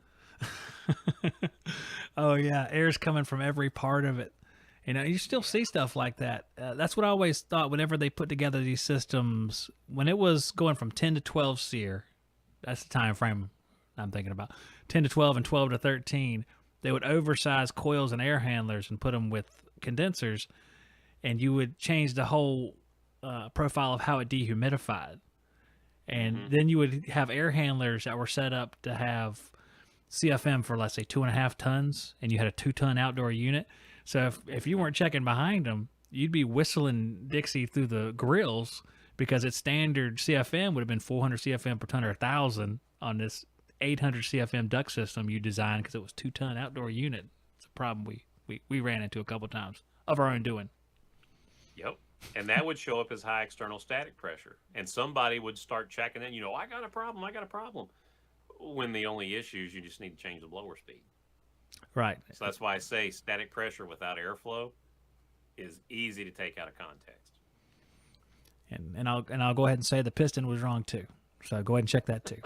It's the piston for 2.5 tons, not for 2 tons. So your superheat will be very low, and your subcooling will also be low. And you'll try to fix it, and you'll ruin everything. Words from my past. Just really common stuff, because you still see some of that stuff out there, and you got to know about so many different types of units and blowers now. It's very difficult to stay 100% on top of all of them because there's so many of them. Yeah. And like you said, reading the manual, it's if guys would sit down and just invest time in it, and do it in a written manual, not digital, but get a highlighter, get a pencil, get some, Post-it notes, and just go through that thing. Highlight stuff that you need to use on a daily basis. Make notes in it, things that make sense. I still go back to notes that I made 25 years ago on stuff, just because it helps me go back and remember what it was like to learn it. Some of you guys that are on the call, you're probably senior techs. I mean, you've been doing this, you know it. Others, guys, you may just be getting into this. That's great. Document where you're at and what you struggled with, because as you get more senior, as Zach and I are, you're going to forget where you came from. It's one of the biggest problems that I have. You forget what it was like to be a rookie, and there is a blessing in that you guys might not realize. You may be striving to be the senior guy, and that's great, but don't forget where you came from. I still remember, because I wrote it down, how hard it was for me to grasp superheat and subcooling. My mind, I could not wrap my head around the temperatures being higher or lower, what it needed to be for superheat and subcooling. What did it even mean? Because I slept halfway through vocational school, so I'm sure I either skipped or didn't hear it when they talked about it. But going back and seeing how I struggled with that and how I finally started to make sense of it, it makes it easier for those of you that maybe one day want to teach this stuff. It'll help you relate with the guys that are getting into it. I don't know how I'm supposed to top inspirational stuff now. Oh, that wasn't inspirational. That was just right. You take notes on where you're at. So no, it was inspirational, and it's even more inspirational because you don't even identify it as inspirational. So it's taking on this selfless quality too, David. That's good. Sorry, man. And I'm not even supposed to tell you because that would just ruin it for you. Bummer, dude. Oh, I read that in the book I was reading the other day. There's a bunch of stuff about being selfless and not waving your hands everywhere saying, look at me, look at me. It was the Gospels. There you go. There's a whole bunch Good about it. But the funny thing is that, like, that whole section, and I'm referring to like Sermon on the Mount, like every single thing that he's teaching, well, not every single thing, but a significant part of it is, hey, don't be full of yourself. Okay. It's not about, what's me. Every command is like, you're not doing this for everybody to see. And it's just good advice. And I didn't mean to get off on a tangent, but in the words of Paul, we're not that important. I'm sorry. Well, I couldn't. I think about it, and it kind of fires me up, and I get excited about it, because I always think, because Paul said in one of his, let's be technical, epistles, that we're not that important. So we shouldn't think of ourselves as such. And it makes it a lot easier to learn if you can have that mentality, because if you're not that important, and that's not in the derogatory way. It's just we're not all, center of the universe, basically. So you don't have a lot to lose when you learn something and someone sees it. You don't know something because, you're not the center of the universe. Wait, I went a different direction. There's two types of mindset that they talk about. There's a learning mindset, the type that you're always trying to grow. You look at things as new experiences, and there's one called a fixed mindset, where you think you have to know everything right then, and people are supposed to naturally be the best or they're the worst, and you just these are the people that are typically perfectionists. And the more you learn about this stuff, airflow, for instance, I started learning about this stuff back in the mid 90s. And the more I learn, I still stay a student of this. The more I learn, the less I see that I know. And that's just what knowledge kind of does to you. The more that you learn stuff, you're like, man, I really don't know what in the hell I'm talking about. You just, that's what knowledge does to you. It humbles you. Absolutely. Hey, I read a book about that too. I think it's called Ecclesiastes. And the whole thing was about, hey, you go as far as you can and realize you haven't gone nowhere. That's a summary for everybody. There you go. We talked about me words. We talked about meek for those of you that are, and that's to break it down simple, being meek, it's not weak. It's actually strength under control. For those of you guys that are listening to this that are senior techs, you're going to have new guys looking up to you. And remember what it was like to be in their role. Be under control as you're trying to help them learn. Sometimes it's easy to get frustrated because you're going to ask questions and you're like, man, did you take a lethal dose of no brains before you came in this morning? What type of question's that? They don't know. Otherwise they wouldn't ask. And that's, if you consider it from a rookie's eyes, if people knew, they would ask. And the fact that guys ask questions, to me, that's great because it shows they want to learn. It's when guys don't ask questions. That's when you got to start worrying, because they either they don't care or they know you're going to respond in a negative way and shut them down. You'd be stuck in time too because of that, never going anywhere. Yeah, you repeat the same things 30 years over. Yeah. So with static, getting back on that. Sorry, I took you off on a tangent, Zach. No, I was going to continue to go. And I was going to talk about Jordan Peterson and well, we can it's HVAC. Go ahead. You're right. Well, with static, it's one of those things that kind of gets you looking beyond the equipment. So many times, and I've said this before on the podcast before, our industry's been brainwashed into thinking that the equipment is the system, when it's not. It's a component of the system. And static pressure is really, in my opinion, it's like that cornerstone that takes you from looking not just at the equipment, but looking to everything that it's attached to. And it's one of the easiest ways to get a conversation started on airflow, on the duct system, which is what you guys specialize in. Anybody can sell, insert manufacturer's name here's box. Anybody can if they'll sell it to you. But once you start to focus on the duct system, you start to focus on what you specialize in. You start to focus on what really delivers comfort. And you can hook up a 20 SEER piece of equipment to a duct system in an attic that's under insulated, that's leaking. And instead of it operating as SEER, it will operate as AFU because you're actually heating the home. So the duct system determines the efficiency of the equipment more than the equipment itself.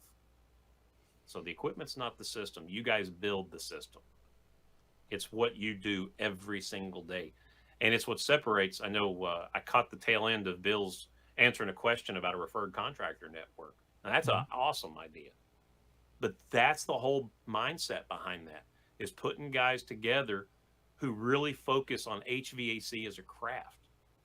And when you start to look at the air side, that's like the first step into truly focusing on what you do. And it's kind of scary because you're stepping out almost into the unknown, what you're not familiar with. And unfortunately, what's happened is manufacturers have turned us into really equipment repair guys. That's what we do. And when you start just taking static, it causes you to look that one step further. All it does is it shifts your perspective 90 degrees. And now you're looking at things in a completely different angle. And you'll start to see things that you never saw before. At least that's what it did for us. When you were in the field, did you... All right, let's compare. Let me back up.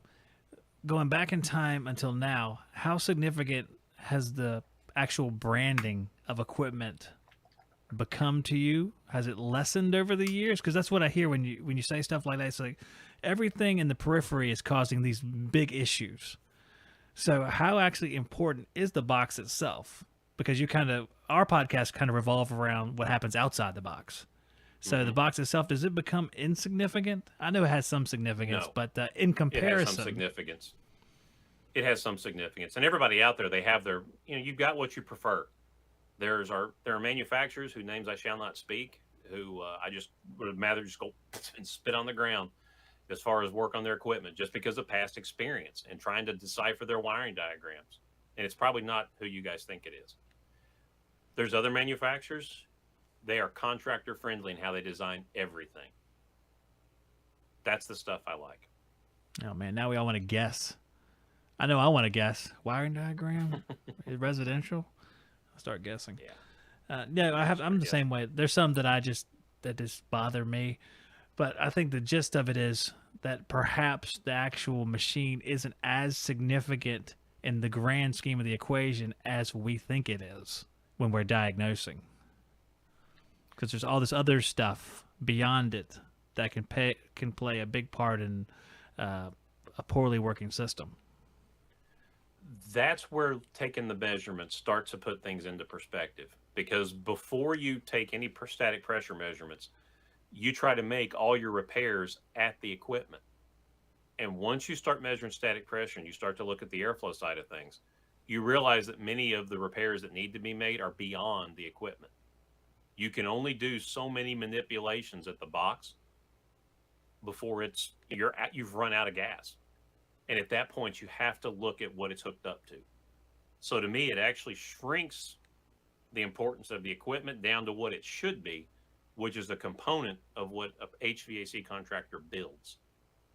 And to me, that was what empowered me to use this stuff. There was no smoke and mirrors to it. It's just, hey, this lets you prove that your systems are better than others or not.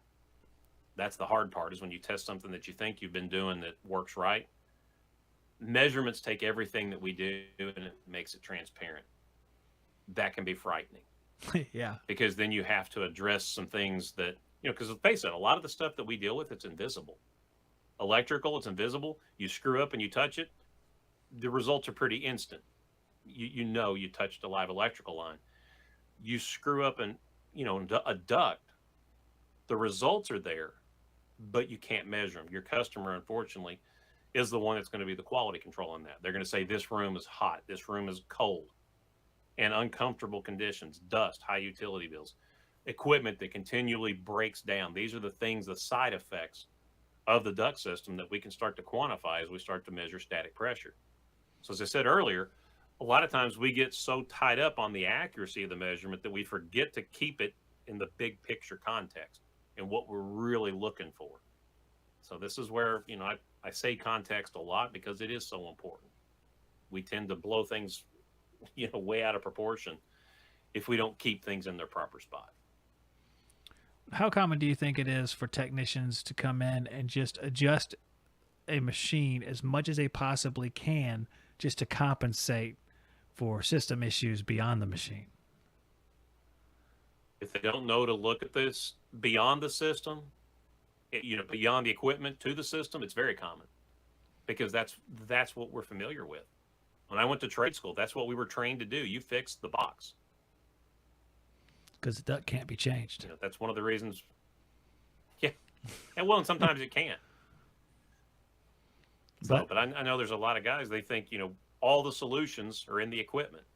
All you got to do is listen to a sales guy. Not to beat up sales guys, but, they'll focus on all the benefits of the equipment, how it's going to solve all these problems. It can only work as well as what it's hooked up to. That must be, the sales guy you're referring to must be our friend Black Mold Bobby. That's what I call him, Black Mold Bobby. He always finds the black mold. Whenever he sees some dirt on the air handler, it's the Stachybotrys black mold that is going to cause your infant to cough. Yeah, I've met him in real life. No lie, same explanation. It's got the black mold. Yeah, I don't like him. That's what's cool about this is, and I'll take this back to the medical professional again, is a doctor doesn't try to sell you anything. He just says, here's your test results. Here's what you need to do.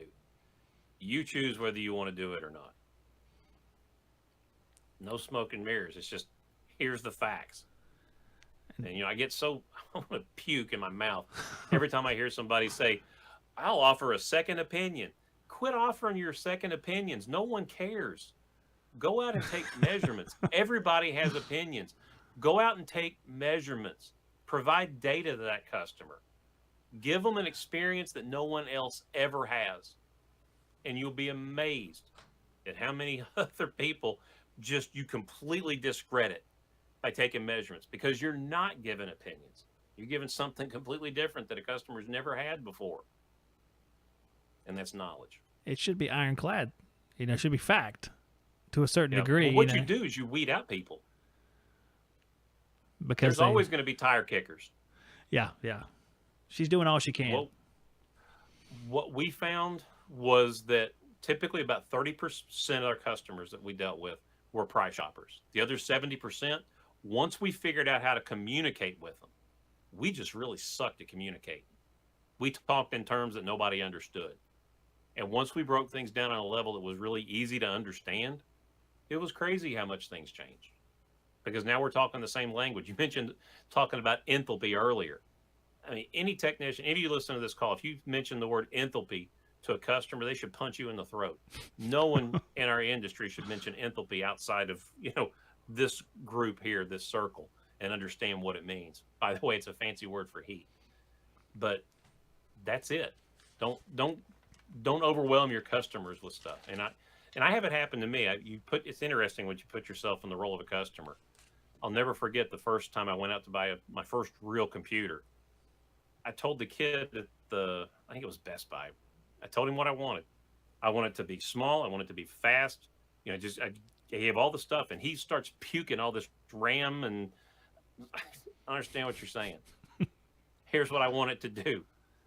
Told him what I wanted. I mean, I was ready to buy. And he starts, you want all this RAM and whatever stuff. I'm like, okay, thanks. I'll think about it. So what I did was I went around the corner, found another kid that actually talked English, and bought from him. And he sold you a really Chromebook. Stink at communicating, guys. Well, I know people have different intentions. There's the pure intention of I'm just going to give you what you need, and that's where my success will come from. And then there's I'm going to give you this thing that makes me a lot of money, and hopefully you come back again one day. Because I think a salesman who's knowledgeable and honest, it's like Justin Bieber. We both know him. We were having this conversation on the show the other day. I mean, if you're just honest and you give people what they need, I mean, you're successful. So there's no flash and glitter about it. Yep. There's a concept, reaping and sowing. Yeah. Oh, and, man. It'll come back. It'll come back to you. That's the same book. Yeah. That's the same. Testimonials. Yeah. Testimonials are, that's gospel. But not to tie in with our examples we've been talking about. But if you say it, you're bragging. If your customer says it, it's the truth. And if you get them saying, these guys solved my problems. Everybody else was trying to sell me equipment. They downsized my equipment, fixed my ducts, and all my rooms are comfortable now. Those are results. And if, like I said, I know we keep going back to static pressure because that's where it starts. There's so many things that we can do. When you look at performance, I think we've talked about this before. Performance is like a four-legged stool. Static pressure is one of the legs of that stool. The three others are airflow, temperature, and heat. Of course, heat is enthalpy or BTUs. And if you try to look at all these at once, you end up freezing and you do nothing. I like to use a lion tamer example on this because the lion tamers back at the circus, they would stick a chair up in a lion's face and the lion wouldn't move. And everybody thought, scared of the lion tamer. The cat was trying to look at all four legs of the stool at the same time. And because it couldn't focus on just one, it froze and didn't do anything. If the cat had just focused on one thing at a time, it'd probably killed the lion tamer and eat him. But when we do this stuff, if we don't focus on one principle and mastering it and then moving forward, we get all whacked out trying to focus on everything at once and we don't do anything.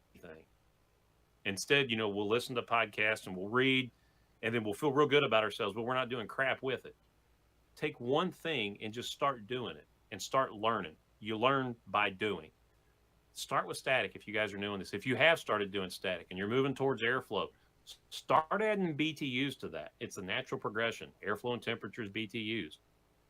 Start looking at how your equipment's working. If you've got the equipment down, start looking at the system. So I'm talking about actually the ducts, everything that's attached to it.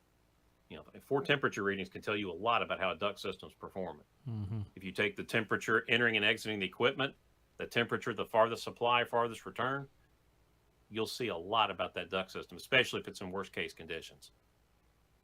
In the attic too. And there's a lot. Yeah, attic's huge. And you can even check moisture if the ducts are in a crawl space. I mean, there's all kinds of stuff that you can do with this, but you have to start somewhere. And that's why I push static so hard, because I know that's where we started, and I can only speak from my personal experience. That's where we started. And if I had tried to do all this stuff, there's so much information overload, I probably wouldn't have done anything. I would have said, I'm just going to keep throwing my gauges on the equipment, winging it. Because it's just, there's so much. You don't know what to do. One step at a time is about all you can do. Yeah. That's progress. Don't worry so much about perfection. Worry about progress. I think that's what you kind of just simplify your whole mindset, I guess, because you get all wrapped up like you're saying. And, there's a guy on YouTube and he just knows everything. And whenever he designs something, it comes out perfect. And what's the one step I can take to be that guy? Of course, that's not me. I'm not referring to myself. Yeah. But there's so many knowledgeable people that you can look to. And they got that way one step at a time. They didn't just magically turn into, gurus. There's a lot of trial and error. There's a lot of work that goes into it behind the scenes. And you guys, my wife, when she was going to nursing school and I was just getting into this, I mean, I would sit down with technical manuals. This is how much of a geek I was. I would sit down with technical manuals and read them for a few hours every night instead of watching TV. That's how I learned it. I'd read something in a technical manual, like, okay, I'm going to go out and do this tomorrow. That's how I learned it. And that's how you guys will learn it. What a nerd. It worked. It does work. It does work. A little bit of reading goes a long way, especially if you can do some hands-on and like the daytime and you take what you read and put it into action. It doesn't work sometimes because you do it wrong, but when you do it right, man, that's a good feeling. Yeah. Yeah. You got to act. You can't just read or listen. You have to go do it. So pick one thing and start there. I'm going to promote static pressure because I think that's where it all starts. And I'll continue to promote it because I think that's where our industry needs to go, to look beyond the equipment to what everything's hooked up on. And then once you get the HVAC system down, then it's time to start looking at the building. A lot of you probably hear, a lot of buzz about blower doors and doing room pressure testing and stuff like that. Get your HVAC systems down right. Make sure you know how to design, install, and make sure your systems do what you say they're going to do. And then look at what the equipment's connected to, the building side of the duct system. Because the buildings, it's what connects the supply duct, the supply air to the return air. So there's, they all work together, but you can't do it all at once. I started with the blower door side back in the mid-90s. We were told that was going to be the saving grace for the HVAC industry. We completely ignored airflow and almost quit the HVAC industry because of it. Because I thought, well, if this is everything, we're getting more problems and callbacks than we did before. I was missing the airflow side. And once I got introduced to static pressure by Rob Fault, game changer. Because now I was like, okay, now I see the missing piece. And that's why I say we've got all these puzzle pieces a lot of times that are laid out. We just don't have them connected. So at NCI, you will connect them for people. And that's what we do. Transition. Look at that. So I did mention you work at NCI. Why don't you, because I know you're always so willing to, give everybody a way to contact you in case they want to ask questions? Perfect. Easiest way to get in touch with me is my email address, davidr@ncihvac.com. That is davidr@ncihvac.com. If you guys are listening to this and you're interested in more about static pressure testing, email me and write static pressure field guide. I'll send you a 20-page PDF on how to get started. That's very nice. And everybody, he does that all the time with everybody. So that's a good thing. And it's not just about static pressure. I know you've sent out documents about the generic fan curves and stuff like that. Yep. It's even good stuff. Documents on enthalpy. Enthalpy. Why can't they just call it heat? Why is it a H or a Q? On engineering mindset, it's a Q sometimes. It's crazy. It is. Just, the H is fine for heat. Oh. But yeah, And then we could even talk about CO. Don't even get me going on that topic. Oh, we'll be back to CO, I'm sure. We'll come back to CO. And Yeah, and you guys that are out there, don't forget, just because CO is not just a wintertime problem, water heaters run all year long. yeah, that's right. And for some places, boilers run all year long, and all sorts of stuff runs all year long. And You're cooking out. yeah. And just remember whatever I told everybody. If your personal CO monitor costs the same as your combustion analyzer, one of them is not good enough. Correct. That goes back to a Correct. prior conversation. I don't want to talk bad about certain. Well, you can talk bad about it. It doesn't measure CO. So the SOX3 is. I don't know why we talked about it so much the other day. Just because I bought it, I guess is why. And I paid $400. Like, this thing doesn't even do combustion analysis. This is just a fancy toy. This is nothing. But Gotta do CO. doesn't do CO, which is probably the most critical measurement of the whole bunch. I know they're all critical, but CO is the one where if you get too many of them, you die. So that's pretty critical. Yep. CO is the safety measurement. Yeah, absolutely. Well, hey, David, you stayed up till 10 o'clock. I don't know what time zone you're in. I can't remember. Maybe it's 9 o'clock. Eastern. Oh, we're Eastern. about 10 o'clock. And All my right. internet only crapped out once, so we're good to go. Your internet, it's funny. It works good. Then it was just like, I'm just going to go off for like 2 minutes, and it just comes back. AT&T, you gotta love them. Part of the U-verse, man. Enjoy it. But I appreciate you coming on the show again. I think since this is your 50th time, you get like a box of donuts or something. It'll come in the mail. Cool. Don't tempt me. I love them. I like them too. Appreciate you having me on. They never make it to your house. Are you kidding me? I'd eat them in advance. So we'll talk again. I'm sure we have many subjects, and we'll come back to this subject because, I don't know, we can just talk about this stuff forever, it seems like. Always. All right, David. I appreciate it, man. Thanks, guys. Be good. Take care. Bye-bye. All right, guys, that's our buddy David Richardson, who's probably just run directly off to bed because it is 10 o'clock. And I guess since it's so late, well, first of all, again, a reminder that I am raising money for my son. Well, let me level those out there. Raising money for my son. And you can donate to help him pay for his Citadel camp that he wants to go to. And again, just a recap here, like I said I was going to. He's pretty much as good a kid as you can possibly have. He's done a lot of hard work. He's the battalion commander of the JROTC at the school, which is the highest ranking cadet at the school. He's worked hard all 4 years to get that. He's worked hard. He's got a scholarship. He's going to the Citadel with his scholarships. There's multiple scholarships. He's got 2 scholarships that are paying for a great deal of his Citadel education, and that's an expensive education, especially out of state. It's really, really awesome. He's done so well. I'm so impressed by him, and I just want to help him in any way I can. So, and that's where I turn to you guys. If you can help in any way, any small way, you see at the top of the screen, there's a Venmo, there's a PayPal. You can super chat. Although if you're going to do something to pick one of them, don't do the super chat because YouTube keeps like 40% of that. So a lot of it doesn't make it through. But in the description of this video, there's the Venmo and the PayPal as well. You know, if you want to do $1, if you want to do $5, whatever you want to do is appreciated. And just helping him make this happen is, I appreciate it more than, I can tell you guys, because it's one way that I can come on here and use, I guess, my skill set to help him out. And it's something I want to do because he's a good kid. He's a good kid. So we're going to take a break. We'll take a short break. We will play some skilled trade up. I know it's getting late. Maybe we'll play it with one person. We'll see. We'll bring somebody on here. And I got a quick clip here. Again, my wonderful kid himself.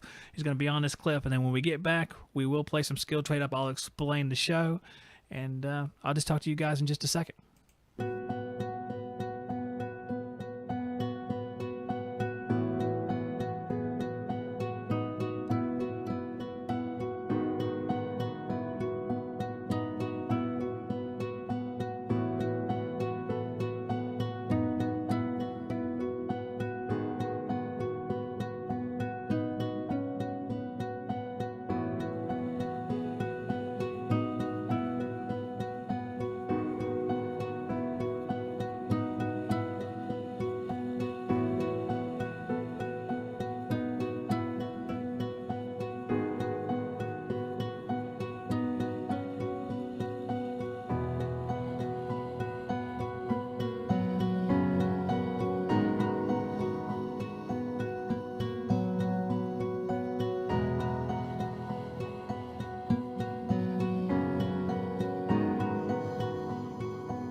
All right, guys. Well, we are back here, and we're going to play a little skill trade up.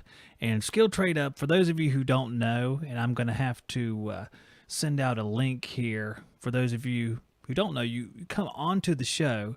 And skill trade up is a game where I ask questions like a game show, and the more questions you can answer, the better prizes you can get. There's 4 questions today.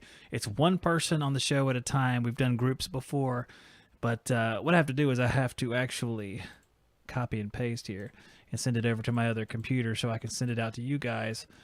And you do have to have a camera and a way to speak, because you can't just come on and be in the dark and stuff, because that's that brews cheating. We don't want cheating, do we? So I am going to just keep talking so I can send this thing out.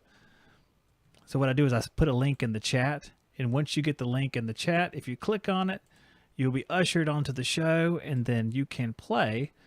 And I'll ask you a question, and if you get that question right, you'll be able to either keep that prize and go home, and I'll send it to you, or you can trade that prize for a better prize by answering another question. But if you get the question wrong, you lose everything. That's what the skill trade-up's all about. So here, I'm going to see if I can't open up that link, and I'll put it in the chat, and the first person that hits the link and comes on the show will be able to play. And it'll be super exciting, and you're going to win stuff that's fantastic. I haven't told you the stuff. Some of it's sitting over here. So I think you're going to like it. All right, I'm going to put it in the chat here. You hit the link. You can come on in here as long as I have the right link. And there it is. So there it is. All right. And my son's texting me. Don't you know I'm live? Are we watching Moon Knight tonight? Probably not. Probably not. All right, we'll do a little bit more with this in a second. The text here. I'm just waiting for somebody to come on here. If we don't have anyone who wants to play, we just close it out for tonight. That's no big deal. We can play again a different time. It'll be just fine. So anyone who wants to play Skill Trade Up, have a little fun here before we all go to bed. I know we're all tired. But, I want to play some Skill Trade Up. It's been a while since we played it. It's a lot of fun. I got the music. I got the music. It'll be great. It'll be a good time if anyone wants to play. And hopefully I put the right thing in there, so we'll see. But in other news, I probably won't be back on Monday to do another podcast because of tonight's show. I'm going to take a day off on Monday as far as podcasting and be back on Tuesday. I do have a lot of work to do. I have a lot of duct work to install, and I know that with a show on Monday, it's going to be extra taxing because I haven't been able to do much of it as far as prepare it. I made my redneck brake, which I'll show you guys. You can see it on social media. A redneck brake to bend ductwork. It's slow going. It works good, but it's slow going. Because I was so busy in here all day trying to get everything ready here. And I think for the most part, everything has worked okay. It's been a long time since I did this much as far as the stream. There's just so many components to it. So it's pretty crazy. So they're asking in the chat what a skilled trade up is. East Dallas Kicks skilled trade up is just a game show that I put on. Basically, you'll click the link here. You'll come onto the screen with me. I'll ask you questions, and if you get it right, you win prizes. That's basically all it is. It's just a lot of fun. And if you want to play, that's cool. If not, we'll just wrap it up for tonight because it's late anyway. And we'll try it again next week. I bought some stuff at you'll see. And I had some stuff laying around too.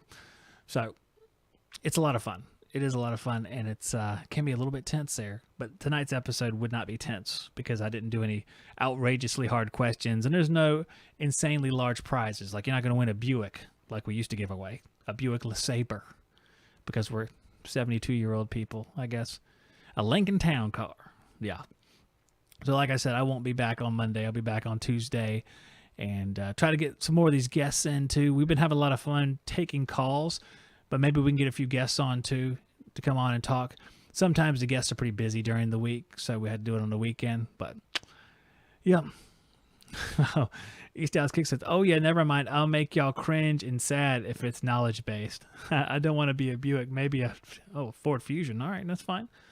Well, it looks like no one's going to come on and play tonight, guys. So I guess I am going to close it out.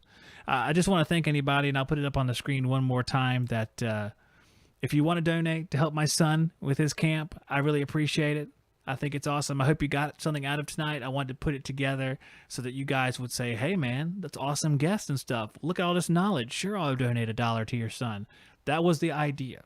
Hopefully that worked with some of you. I think it must have because my wife is in the chat saying so. Thank you. I appreciate it. It means the world to us. He's just the kind of kid you want to do this stuff for. And I want to thank you guys for helping it happen.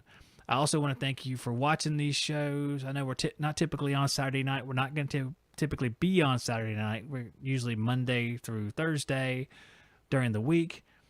But it was a lot of fun coming on here tonight and being able to spend some time with you guys. I hope that you have a good rest of the weekend, everybody. I'll go ahead and turn this part off. Work safe next week. Like I said, I'll see you on Tuesday. And I guess I ruined my outro. Wait a second. Somebody's down there. Somebody's down there. I guess someone does want to play. All right, let's see. Let's see who it is, guys. It's a familiar face. All right, let's see. Let me turn on the, I guess you can hear you. What's up, Dave? Hey, Zach. How's it going? Good. I was trying to let somebody else have a turn because I've won some other stuff over the years, but hey, I'll give it a try. I think you should. I mean, you might as well. I was about to close out the show because nobody wants to win stuff. How crazy is that? I don't know. Free stuff. Can't beat it. Well, I know that you've won stuff before and you've crashed and burned before, so you have the whole experience. Oh, I've crashed and burned so many times it doesn't bother me. I'll tell you what, Weaver here, he sent me a Cleveland Browns shirt. Cleveland Browns, man. They're the best. You lost so much weight. I didn't know if the 2XL was insulting or, Cleveland Browns in North Carolina. I didn't know how that was going to go. I got no problem with the Cleveland Browns. For some reason, I don't know. It wasn't one of them things where, like, I hate this team. That's the Patriots, by the way.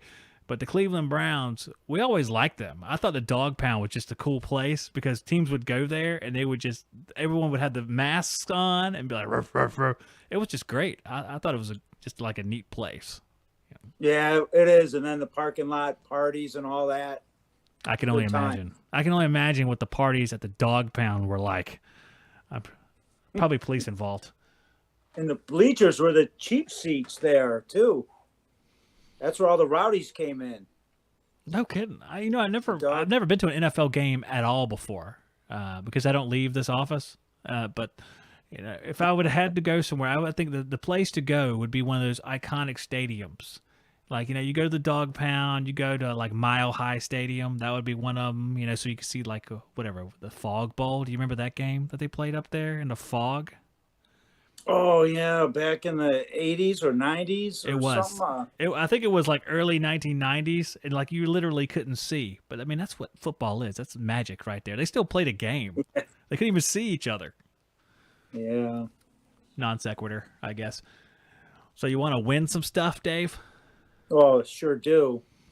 Well, you're in luck because that's what I'm doing here tonight. Well, see, I was holding off all the way up until you said, well, I didn't make the questions very hard. So I'm like, oh, okay. This is the day for me. In. Yeah. Okay. All right. Well, we'll judge for ourselves how hard the questions are in just a moment. So this is what you're vying for in the very first round. A nice inspection mirror. Oh, yeah. Oh, okay. You could see the backside of a braised joint or just pretty much anything. Or, well, I'm not going to say the other thing. But, you can use it for a number of activities. So this is the first level prize. You know the game before. This one's going to have four rounds, potentially. Of course, you can leave at any time and keep your wonderful prize, i.e. the mirror, or you can keep on trading up. But you already know what you're doing here. So let's go ahead and let's give you a question. I think that'll be the best thing to do. Let's go ahead and I'm going to start with the easy question. I have it labeled as easy. Let's see how you label it yourself. And what I have to do is do two hands here, and here we go. How many nominal tons is a 48,000 BTU air conditioner? A, 2, B, 3, C, 4, D, 5. 4. C4. C4, like the bomb? C4, yeah. That just worked out like that. Is that your final answer? Final answer. Well, you know what? I can't believe you got it wrong because it's unbelievable because you didn't. Because that was exactly right. Oh, okay. So, I mean, for a split second, you're like, that wasn't wrong. So you have this mirror. I mean, this is, I don't know, creme de la creme. Is that the word for it? It's a really nice looking mirror. I'm pretty sure I'd step on this or put the flame directly on it and crack it within the first 24 hours of usage, most likely, but then use it with the crack for the next 5 years, which is what I tend to do. Yeah, me too. You could keep that and do exactly that. Destroy it just like I've detailed. Or you can trade for a 500 lumens tactical style flashlight. I was going to stay until you said tactical, so now I got to go for it. You know, the tactical's not actually written on here. I just added it because it looks tactical. Full disclosure. Okay. I'm still going to go for it. I think you should, but you're not giving up at like this is $5, Dave. So, I mean, it'll be all right. All right, this is your second question, and it is going to be from the, let's see. Let's go with what I have labeled as easy medium, which I guess is a mid-level one. Your easy medium question is, operating water temperatures for hot water boilers are limited to A, 100 degrees Fahrenheit, B, 250 degrees Fahrenheit, C, 450 degrees. I think by now we understand they're all Fahrenheit. D, 150 degrees Fahrenheit. B, 250 degrees. Wow, you didn't even think about it. Are you sure? Yes, positive. That yes took a long time, even though you said positive. But you are, of course, correct. It is 250 degrees, and the question lived up to easy medium. So you have this Hart LED. Did I say Hart? I meant Klein. LED compact flashlight, 150 meter light beam distance. You can check that if you decide to keep it. Or let me see if I can reach all the way over here. Poorly planned segue. I have this wonderful, dropping stuff on the ground, socket set. It's 90-piece mechanics tool set, although mechanics probably get snap-on, but it is a 90-piece mechanics tool set with SAE and millimeters. I'm just kidding. Metric and standard, and you have a couple different handles there, and you even have this useless thing that no one uses, the little screwdriver with slots in it that you lose on day 2 and don't regret it. But all the sockets will be nice. So would you like to trade up to this or keep? Absolutely. Well, you didn't even think about it. All right. Well, we're going to trade up. I don't have my trade up sound, though. I haven't imported that yet because it was a long day of wiring things. So let's look for a nice medium question. I think let's go with this one right here. All right. For your socket set, here's your medium question. Per ASME and pressure, but why did I put this thing? See this thing right here in the way? Let's get rid of that because that's just annoying me. Give you a second to ponder what's going on here. Got to remove the logo. It's annoying me. All right, there we go. Per ASME and pressure vessel, that's supposed to be codal requirements, is a long day, Dave. Okay. Per ASME and pressure vessel codal requirements, low pressure boilers are limited to a working pressure of blank PSIG steam. A, 180, B, 15, C, 160, D, 30. So low pressure steam boiler, that would be B, 15 PSIG. Is B your final answer? Final answer. You sure? You positive, Dave? Yes. Yes. Because the book said it was 30. Oh. The little book said it was 30, Dave. Oh. Dave, I can't believe it. That's the 30 PSI is for hot water boiler, and I thought the 15 was for the steam boiler, the pressure relief. Dave, you're making me question the the validity of what I've asked you here today. So much so that I'm going to double check, because for some reason you're making me paranoid, and I don't want the first skilled trade up to be wrought with fraud. That's ridiculous, man. It's like I won these sockets and this guy kept them from me. Yeah. What was it, like Yeah. Snap-on? No. It was from Walmart. Let's see.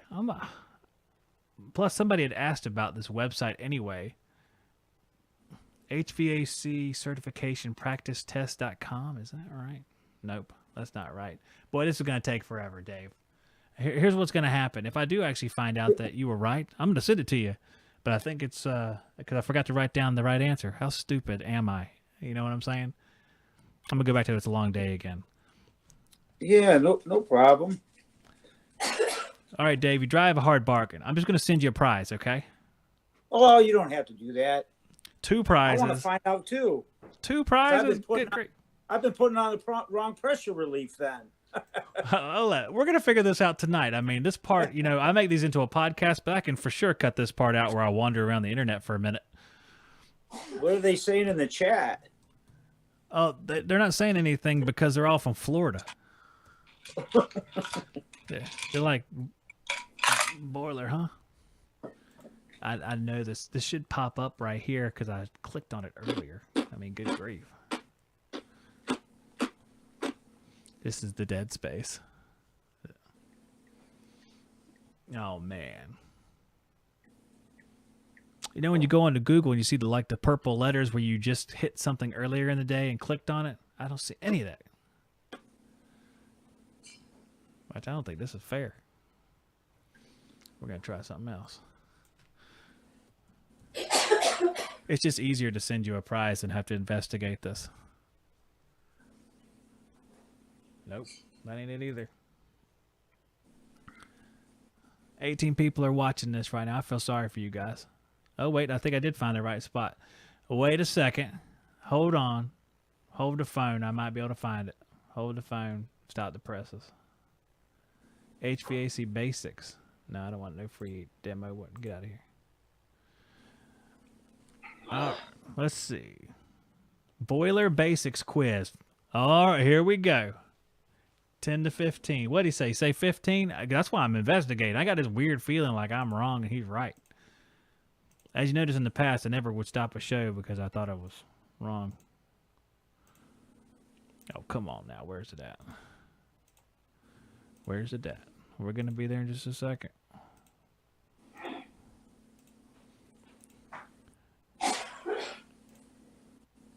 All right. Okay. Here we go. Watch this. So I haven't looked yet. Let me see if I can't bring this thing up.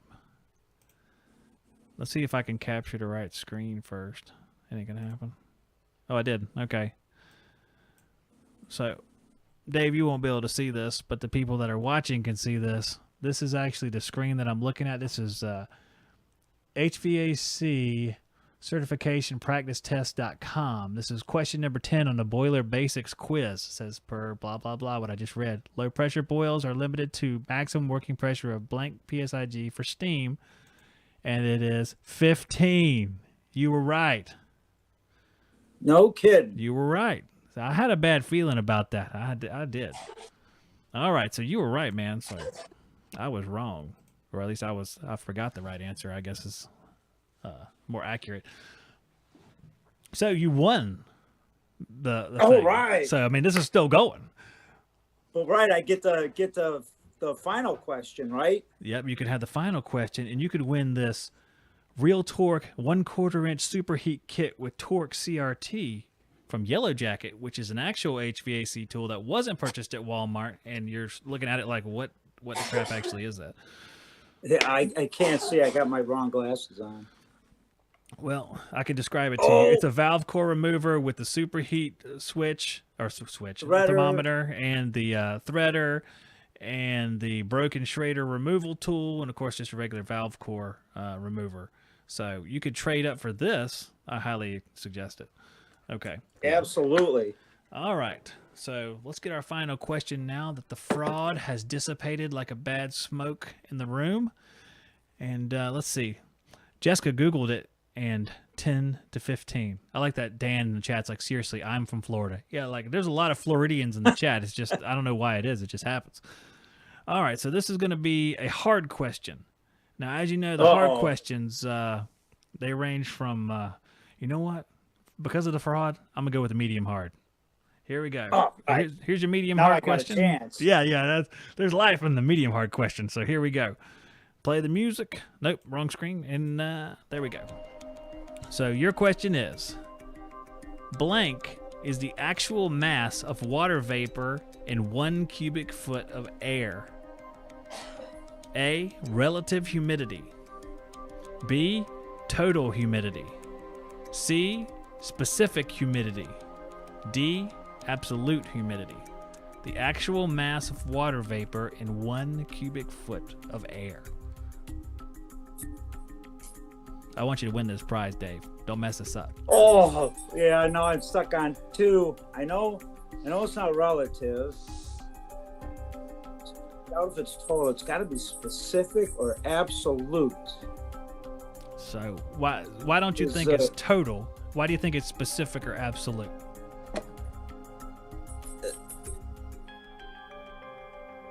I don't think it's specific or absolute.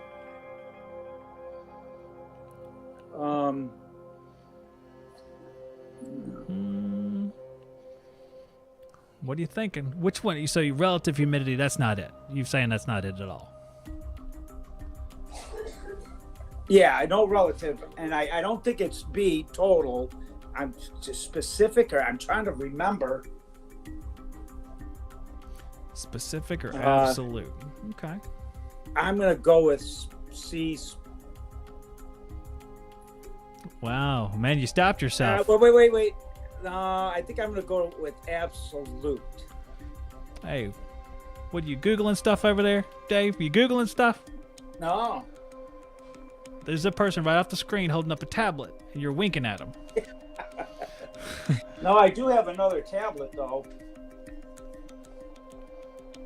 So if your tablet were to have said absolute humidity, which is what you chose, you did choose absolute humidity.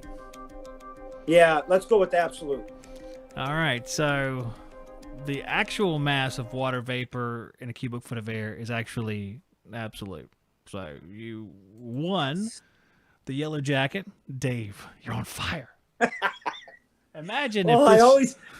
I thought it was C, but every time I get to that 4th question, it's like I'm so, it's like you always do that. 2, you could kind of, and then the other 2 are like, and I'm thinking C, and I'm like, nah, I better go with D. So I'm really glad you guessed D, because when you said C and stopped, I'm like, all right, good, because I want like the dude to win this game, and you did. I'm glad you want me to win. I'm glad I won. I'm glad you won too, because you haven't done it. Well, we haven't done it in general in a while with skill trade up. So I'm glad we had a winner the first time. I really am. So, and I'm glad it was you, Dave, someone who's played before and tasted both victory and defeat, just like the Browns.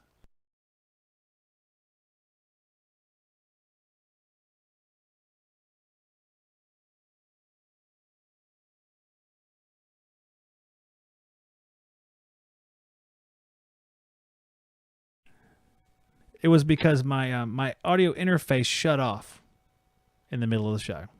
The batteries went dead because we've done this for 2.5 hours now. That's funny.